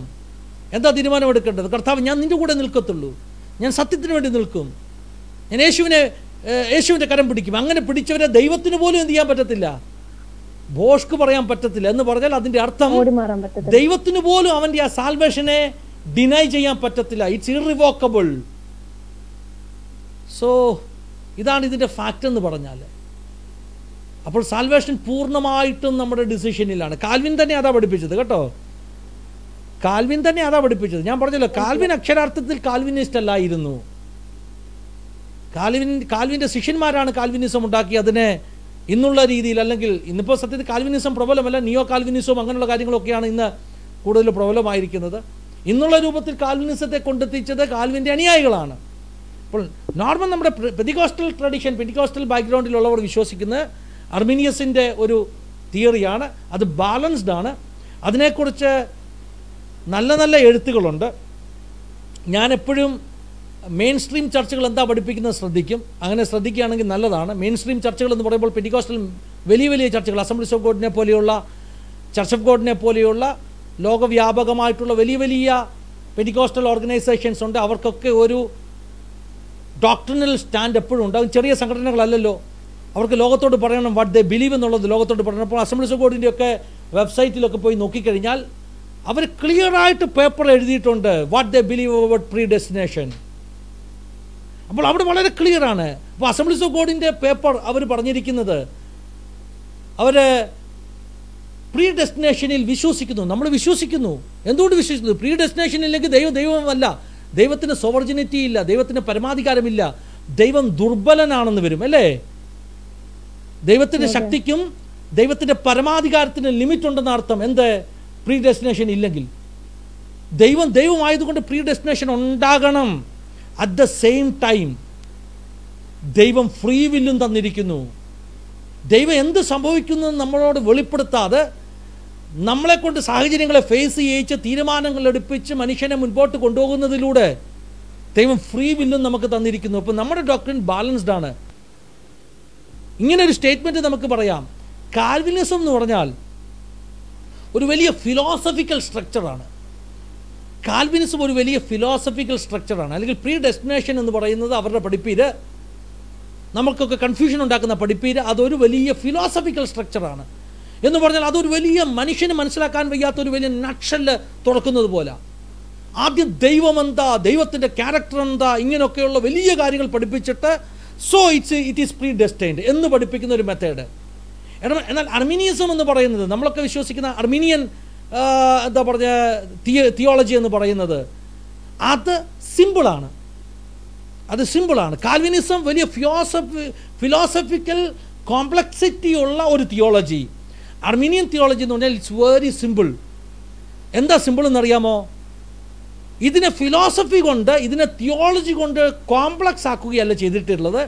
ഇതിനെ വളരെ ലളിതമായ ഭാഷയിൽ സാധാരണക്കാരന് മനസ്സിലാക്കാവുന്ന, സാധാരണക്കാരന് ഡേ ടു ഡേ ലൈഫിൽ ദൈവത്തോടുള്ള അപ്രോച്ച് എങ്ങനെ ആയിരിക്കണമെന്ന് മനസ്സിലാക്കാവുന്ന ഭാഷയിലാണ് നമ്മൾ വിശ്വസിക്കുന്ന പ്രീ ഡെസ്റ്റിനേഷനും ഫ്രീ വില്ലും അർമീനിയൻ തിയോളജി പഠിപ്പിക്കുന്നത്. ഇപ്പോൾ രണ്ട് ധ്രുവങ്ങളാണ്. ഒന്നങ്ങ് എന്താ പറയുക, എക്സ്ട്രീമിസം അല്ലേ. മറ്റേതെന്ന് പറഞ്ഞാൽ മനുഷ്യന് മനസ്സിലാക്കാൻ പറ്റുന്ന ബാലൻസ്ഡ് ആയിട്ടുള്ള ഒരു ഡോക്ട്രിൻ. ഞാൻ ഒറ്റ സ്റ്റേറ്റ്മെൻറ്റ് പറഞ്ഞാൽ എനിക്ക് തോന്നുന്നു നമുക്ക് നിർത്താൻ പറ്റുമെന്ന് തോന്നുന്നു. ഒരു സ്റ്റേറ്റ്മെൻറ്റ് ഞാൻ പറയാം. Christian faith is so simple. ക്രിസ്തീയ വിശ്വാസം വളരെ സിമ്പിളാണ്. Do not try to make it complex. ഞാൻ പറഞ്ഞത് കേട്ടോ Stephy? Number of people they commit that mistake. Stephy, network okay ആണോ? Are you there? I think there is some problem with Steffi's network. Anyway, let me conclude with that verses. Steffi, can you hear me? കേൾക്കാൻ പറ്റുന്നുണ്ടോ? I didn't hear that last. Last ഞാൻ കേട്ടില്ല. Okay, what I was trying to say, you know, Christian faith is a simple faith. Do not try to make it complex. So we want to, എനിക്ക് അങ്ങനെ പറയാൻ തോന്നുന്നു, Christian theology എന്ന് പറഞ്ഞാൽ വളരെ സിമ്പിളാണ്. പക്ഷെ തിയോളജിയൻസ് എല്ലാം കൂടെ കൂടി അതിനെ അങ്ങ് കോംപ്ലക്സ് ആക്കി. മനസ്സിലായോ? സാധാരണക്കാരന് മനസ്സിലാക്കാൻ പറ്റുന്ന വിശ്വാസമാണ് ക്രിസ്തീയ വിശ്വാസം. എനിക്കും സ്റ്റെഫിക്കും നമ്മളെപ്പോലുള്ള സാധാരണക്കാർക്ക് വലിയ അറിവും വലിയ ബുദ്ധിയും ഒന്നും വേണ്ട ഇത് മനസ്സിലാക്കാൻ. ഇത് മനുഷ്യവർഗത്തെ രക്ഷിക്കാനുള്ള ദൈവത്തിൻ്റെ രക്ഷാകരമാകുന്ന പദ്ധതിയാണ്. ഇത് കോംപ്ലക്സ് അല്ല. അൺഫോർച്ചുനേറ്റ്ലി ആളുകൾ ഇതിനെ കോംപ്ലക്സ് ആക്കിക്കൊണ്ടിരിക്കുകയാണ്. സോ ഇത് വളരെ സിമ്പിളായിട്ട് വിശ്വസിക്കുക. സാൽവേഷൻ പദ്ധതിയെ സിമ്പിളായിട്ട് വിശ്വസിക്കുക. കോംപ്ലക്സ് ആക്കി അതിനെ നമ്മൾ ടെൻഷനാകാതെ അല്ലെങ്കിൽ അതിൽ നമ്മൾ കൺഫ്യൂസ്ഡ് ആകാതിരിക്കുക. വേദപുസ്തകം പഠിക്കുമ്പോൾ കേൾക്കുന്ന കേൾവിക്കാരോടൊക്കെയുള്ള എൻ്റെ അപേക്ഷ എന്ന് പറയുന്നത്, ഹാവ് എ സിമ്പിൾ അപ്രോച്ച്. ഒരു സിമ്പിളായിട്ടുള്ള അപ്രോച്ച് നിങ്ങൾ ദയവായിട്ട് ഹല്ലേലൂയ നിങ്ങൾ സ്വീകരിക്കുക. ഒരു സിമ്പിളായിട്ടുള്ള അപ്രോച്ച് നിങ്ങൾ സ്വീകരിക്കുക. ഒരു കോംപ്ലക്സ് അപ്രോച്ച് അല്ല, ഒരു സിമ്പിൾ അപ്രോച്ച് നിങ്ങൾ സ്വീകരിക്കുക. ദൈവം നിങ്ങളെ സഹായിക്കട്ടെ. ബിക്കോസ് ഓഫ് സം ഇഷ്യൂസ് സ്റ്റെഫിയുടെ നെറ്റ്വർക്ക് ഡിസ്കണക്റ്റ് ആയി. അതുകൊണ്ട് നമ്മൾ കൺക്ലൂഡ് ചെയ്യാൻ പോവുകയാണ്. ഐ തിങ്ക് സ്റ്റെഫി തിരിച്ചു വരികയാണെങ്കിൽ hallelujah, victory in the name of Jesus. I think she's back. Hallelujah. ധന്യവാദ് Isho. Thank you so much, Pastor. Okay. ഞാൻ പറഞ്ഞു കൺക്ലൂഡ് ചെയ്തു കേട്ടോ. I thought that you will not be able to connect back, so I was trying to conclude it. Okay, thank you so much, Pastor. So doubt എല്ലാം clear ആയോ? ശരിക്കും clear ആയി. What I was trying to say is, നമുക്ക് എല്ലാവർക്കും basically ഇപ്പൊ നമ്മളൊരാളോട് വന്ന് ഒരു doubt പറയുമ്പോൾ അല്ലെങ്കിൽ ദൈവത്തെക്കുറിച്ച് പറയുമ്പോൾ ആൾക്കാർ നമ്മളോട് ചോദിക്കാൻ സാധ്യതയുള്ള ക്വസ്റ്റ്യൻസ് ആണ്. അല്ലെങ്കിൽ നമ്മുടെ കൂട്ട് തന്നെ വേറൊരാൾക്ക് പറയുമ്പം, എസ്പെഷ്യലി ഞാൻ ആയിരിക്കുന്ന സ്ഥലത്തൊക്കെ നമ്മുടെ കൂടെയുള്ള ആൾക്കാരുടെ അടുത്തൊക്കെ പറയുമ്പം അവർ പറയുന്നത്, ഞങ്ങളും അതേ ഇതിൽ വരുന്ന ആൾക്കാരാണ്, അല്ലെങ്കിൽ നിങ്ങൾ എന്തുകൊണ്ട് ഇത് ചെയ്യുന്നു, അല്ലെങ്കിൽ എന്തുകൊണ്ട് അങ്ങനെ ചെയ്തു, അല്ലെങ്കിൽ ഈ ഇടയ്ക്ക് തന്നെ എൻ്റെ ഫ്രണ്ട് എന്നോട് ചോദിച്ച കുറെ ക്വസ്റ്റ്യൻസ് ഞാൻ അതിൻ്റെ അകത്ത് ഇൻക്ലൂഡ് ചെയ്തിട്ടുണ്ടായിരുന്നു. എന്നോട് ചോദിച്ചു, എന്തുകൊണ്ട് ഇങ്ങനെ ഡിസൈഡ് ചെയ്തു, എന്തുകൊണ്ട് ദൈവം പാർഷ്യാലിറ്റി കാണിച്ചതാണ്, എന്തുകൊണ്ട് എന്നൊക്കെ ഇങ്ങനെ കുറെ ക്വസ്റ്റ്യൻസ് ചോദിച്ചപ്പോഴാണ് ഈവൻ ഐ സ്റ്റാർട്ടഡ് റീഡിങ്. ഞാനും അപ്പോഴാണ് ഇതൊക്കെ റീഡ് ചെയ്തിട്ട് എനിക്കും തോന്നി, എസ്പെഷ്യലി ആ എഫിഷ്യൻസ് ഒക്കെ വായിച്ചപ്പം ബേസിക്കലി എനിക്ക് തോന്നിയത്, നമ്മൾ ഈ കണ്ടിന്യൂസ് റീഡ് ചെയ്യാതെ, അതായത് കണ്ടിന്യൂസ് ഒരു ബേസിക് ഒരു ഇത് കിട്ടാതെ നമ്മൾ ഇൻ ബിറ്റ്വീൻ ഒക്കെ വായിച്ച് പെട്ടെന്ന് വായിച്ചൊക്കെ പോകുന്നത് കൊണ്ടാണ് ഒരു ബേസിക് വിഷയം ഞാൻ പറയാം. ഈ സാത്താന്റെ വലിയൊരു തന്ത്രം എന്താണെന്നറിയാമോ? സാത്താന്റെ ഒരു മോഡ് ഓഫ് ഓപ്പറേഷൻ ഉണ്ട്. മോഡസ് ഓപ്പറാൻഡി എന്ന് പറയും. മോഡ് ഓഫ് ഓപ്പറേഷൻ ഏതൻ മുതൽ സാത്താൻ തുടങ്ങിയ ഒരു മെത്തേഡാണ്. എന്തോന്നറിയാമോ? സാത്താൻ ആളുകളെ കൺഫ്യൂസ്ഡ് ആക്കും. ഇങ്ങനെ തന്നെയാണോ, ഇങ്ങനെയല്ലേ? So it's A weapon of the evil one. പിശാചിന്റെ ഒരു വെപ്പണാണ്. നമ്മുടെ അടുക്കലും ആളുകൾ വന്നിട്ട് നമ്മളോട് ആദ്യം കൺഫ്യൂഷൻ ആക്കുന്ന ചോദ്യങ്ങളാണ് ചോദിക്കുന്നത്. കൺഫ്യൂഷൻ ആക്കും. അപ്പം നമ്മളാകെ കൺഫ്യൂസ്ഡ് ആക്കും. ഞാൻ ഒരിക്കലും എൻ്റെ ഒരു ഫ്രണ്ടിൻ്റെ ഓഫീസിൽ പോയി. He is running A marketing firm, ഒരു മാർക്കറ്റിംഗ് ഫേമാണ് ചെയ്യുന്നത്. ഈ സെയിൽസൊക്കെ ചെയ്യുന്ന, മീൻസ് വലിയ വലിയ കമ്പനികളുടെ പ്രോഡക്റ്റൊക്കെ എന്താ പറയുന്നത് പ്രൊമോട്ട് ചെയ്യുന്നൊരു കമ്പനിയാണ്, മാർക്കറ്റിംഗ് ചെയ്യുന്നൊരു കമ്പനിയാണ്. അപ്പോൾ ഞാൻ അവൻ്റെ ഓഫീസിൽ പോയി. അപ്പോൾ അവൻ്റെ ഓഫീസിൽ പോയിട്ട് തിരിച്ച് ഞാൻ ഇറങ്ങുമ്പോൾ അവൻ്റെ സ്റ്റാഫിന് വേണ്ടി അവൻ്റെ ഓഫീസിൻ്റെ ഇന്നർ ഡോറിൻ്റെ അകത്ത് ഒരു ചെറിയ ഡോറയിൽ ഇങ്ങനെ ഒരു ബാനർ, ഒരു സ്റ്റിക്കർ ഇങ്ങനെ ഒട്ടിച്ചിരുന്നു. ഞാനത് വായിച്ചു.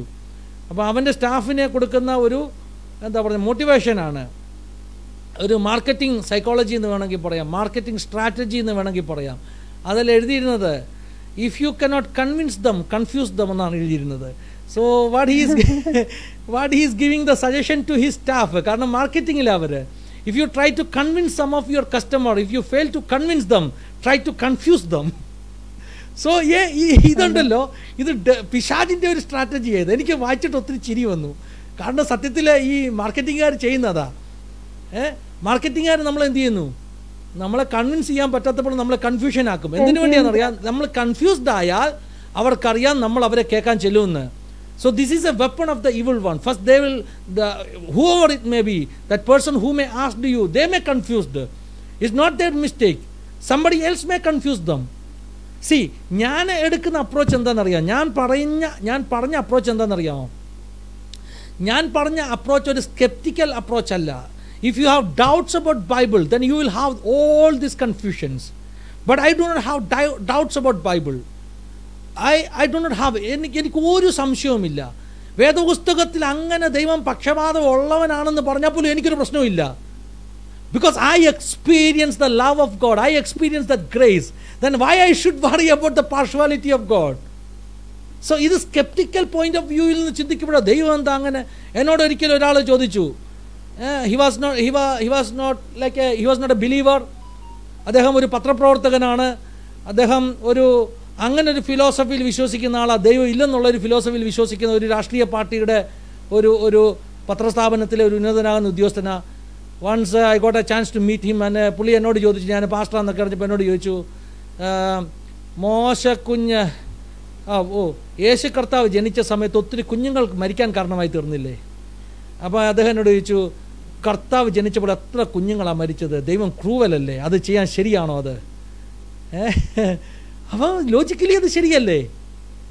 ദൈവം ക്രൂവലായിട്ടല്ലേ കർത്താവ് തൻ്റെ മകനെ, തൻ്റെ ഏകജാതനായ പുത്രനെ രക്ഷിക്കാൻ വേണ്ടി ഒത്തിരി കുഞ്ഞുങ്ങളുടെ മരണം അന്ന് രാത്രി സംഭവിച്ചില്ലേ? അപ്പോൾ അതെന്താ സംഭവം എന്താണെന്നറിയാമോ? That people, they do not even believe in God, they do not believe in Bible, so they always have that kind of suspicious, അല്ലേ, ഒരു സംശയത്തോടു കൂടി അവരിതിനെല്ലാം അപ്രോച്ച് ചെയ്യുന്നത്. But I do not have that kind of doubts and suspicions about Bible. I'm not skeptical, but I fully believe whatever written in Bible. വേദപുസ്തകത്തിലുള്ളതെല്ലാം ഞാൻ അക്ഷരം പ്രതി വിശ്വസിക്കുന്നു. If God said that I have predestined, it's okay for me, because He is my sovereign master. I acknowledge His sovereignty. I cannot rebel against that, because He is my creator. He has full freedom to decide about my life. I used to pray in that way. ഞാൻ കർത്താവിൻ്റെ വേല ചെയ്യുന്ന ഒരു മനുഷ്യനാണ്. ഞാൻ വിളിക്കപ്പെട്ട ഒരു മനുഷ്യനാണ്. എന്നെ കർത്താവ് മനോഹരമായൊരു പാത്രമാക്കി മാറ്റി. എന്നിട്ട് കർത്താവ് എന്നെ ഷോക്കേസിൽ വെച്ചേക്കുക. എന്നിട്ട് എന്നെക്കാട്ടിലും മോശമായ പാത്രത്തെയൊക്കെ ടേബിളിൽ വെച്ച് വിളമ്പിക്കൊണ്ടിരിക്കുക. അപ്പം ഞാൻ കർത്താവിനോട് ചോദിച്ചു, കർത്താവേ, എന്ത് പണിയാണ് ഇത്? നീ എന്നെ ഇത്ര നല്ലതാക്കിയിട്ട് എന്തിനാണ് ഷോക്കേസിൽ വെച്ചേക്കുന്നത്? Why you are not using me? കർത്താവിനോട് പറഞ്ഞു, മോനെ, അതെൻ്റെ പർപ്പസാണ്, ഇറ്റ്സ് മൈ ഡിസിഷൻ. നിന്നെ ഷോക്കേസിൽ വെക്കണം, നിന്നെ ടേബിളിൽ വെക്കണം എന്നുള്ളത് എൻ്റെ ഡിസിഷനാണ്. അപ്പം ഞാൻ കർത്താവിനോട് പറഞ്ഞു, ഓക്കെ കർത്താവേ, I am happy with your decision, because I acknowledge you as my lord and my master. When you accepted him as your lord and your master, you are giving him full freedom to decide about your life. That's not the partiality of God. അത് ദൈവം partial ആയതുകൊണ്ടല്ല, മറിച്ച് ദൈവം പരമാധികാരിയാണ്, ദൈവം ക്രിയേറ്ററാണ്. The creator is having a purpose about his creation.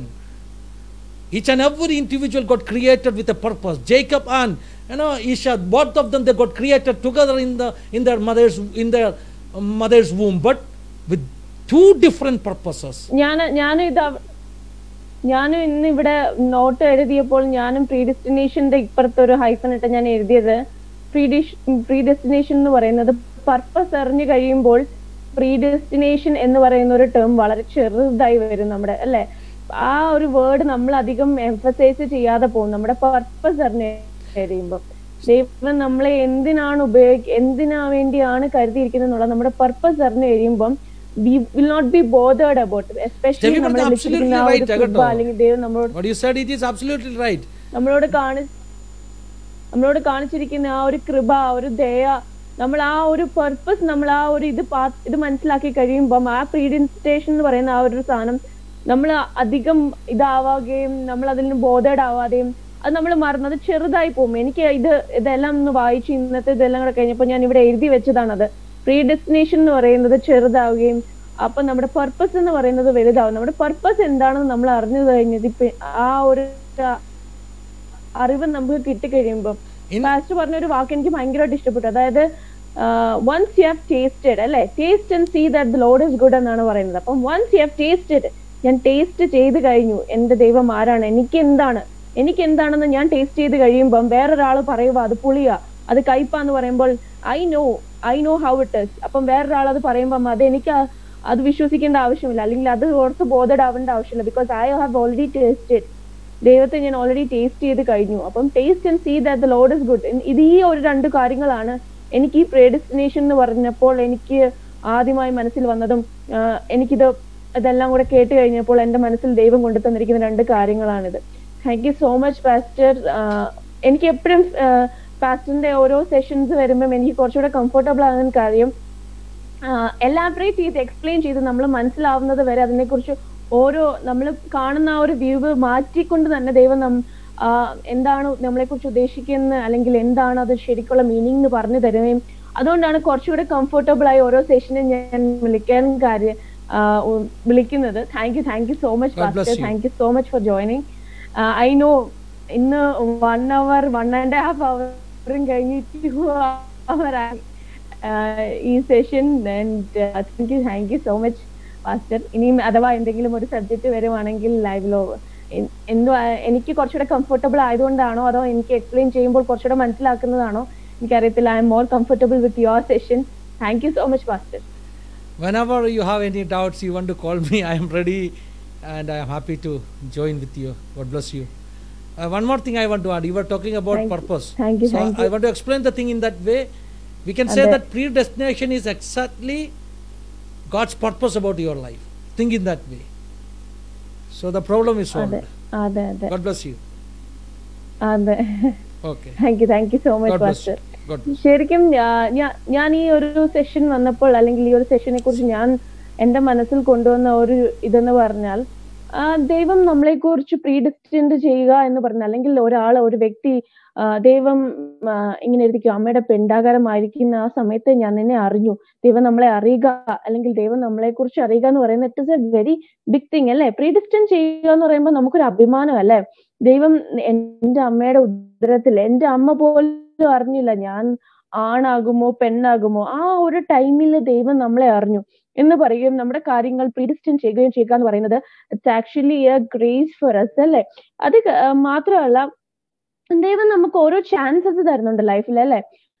Chances എന്ന് പറയുമ്പോൾ ഓരോരോ pastor പറഞ്ഞു ബൈബിളിൽ പറയുന്ന പോലെ ദൈവ നീതിമാന്റെ മേലും ദുഷ്ടന്റെ മേലും ഒരേപോലെ മഴ പെയ്യിക്കുന്നു. അതല്ലേ, എല്ലാവർക്കും ഓരോ ചാൻസസ് കൊടുക്കുന്നുണ്ട്, എല്ലാവർക്കും ഒരുപോലെ ചാൻസസ് കൊടുക്കുന്നുണ്ട്. ഇറ്റ്സ് അവർ ഫ്രീ വില്ല്, നമ്മുടെ വില്ലാണ്. നമ്മൾ ടേസ്റ്റ് ആൻഡ് സീ, നമ്മൾ ടേസ്റ്റ് ചെയ്തിട്ട് അറിയുക നമ്മുടെ ദൈവം നമുക്ക് എന്താണ്. നമ്മൾ ആ ഒരു ടേസ്റ്റ് ആൻഡ് സീ എന്ന് പറയുന്ന ആ ഒരു ഇത് ചെയ്താലേ നമുക്ക് അറിയത്തുള്ളൂ.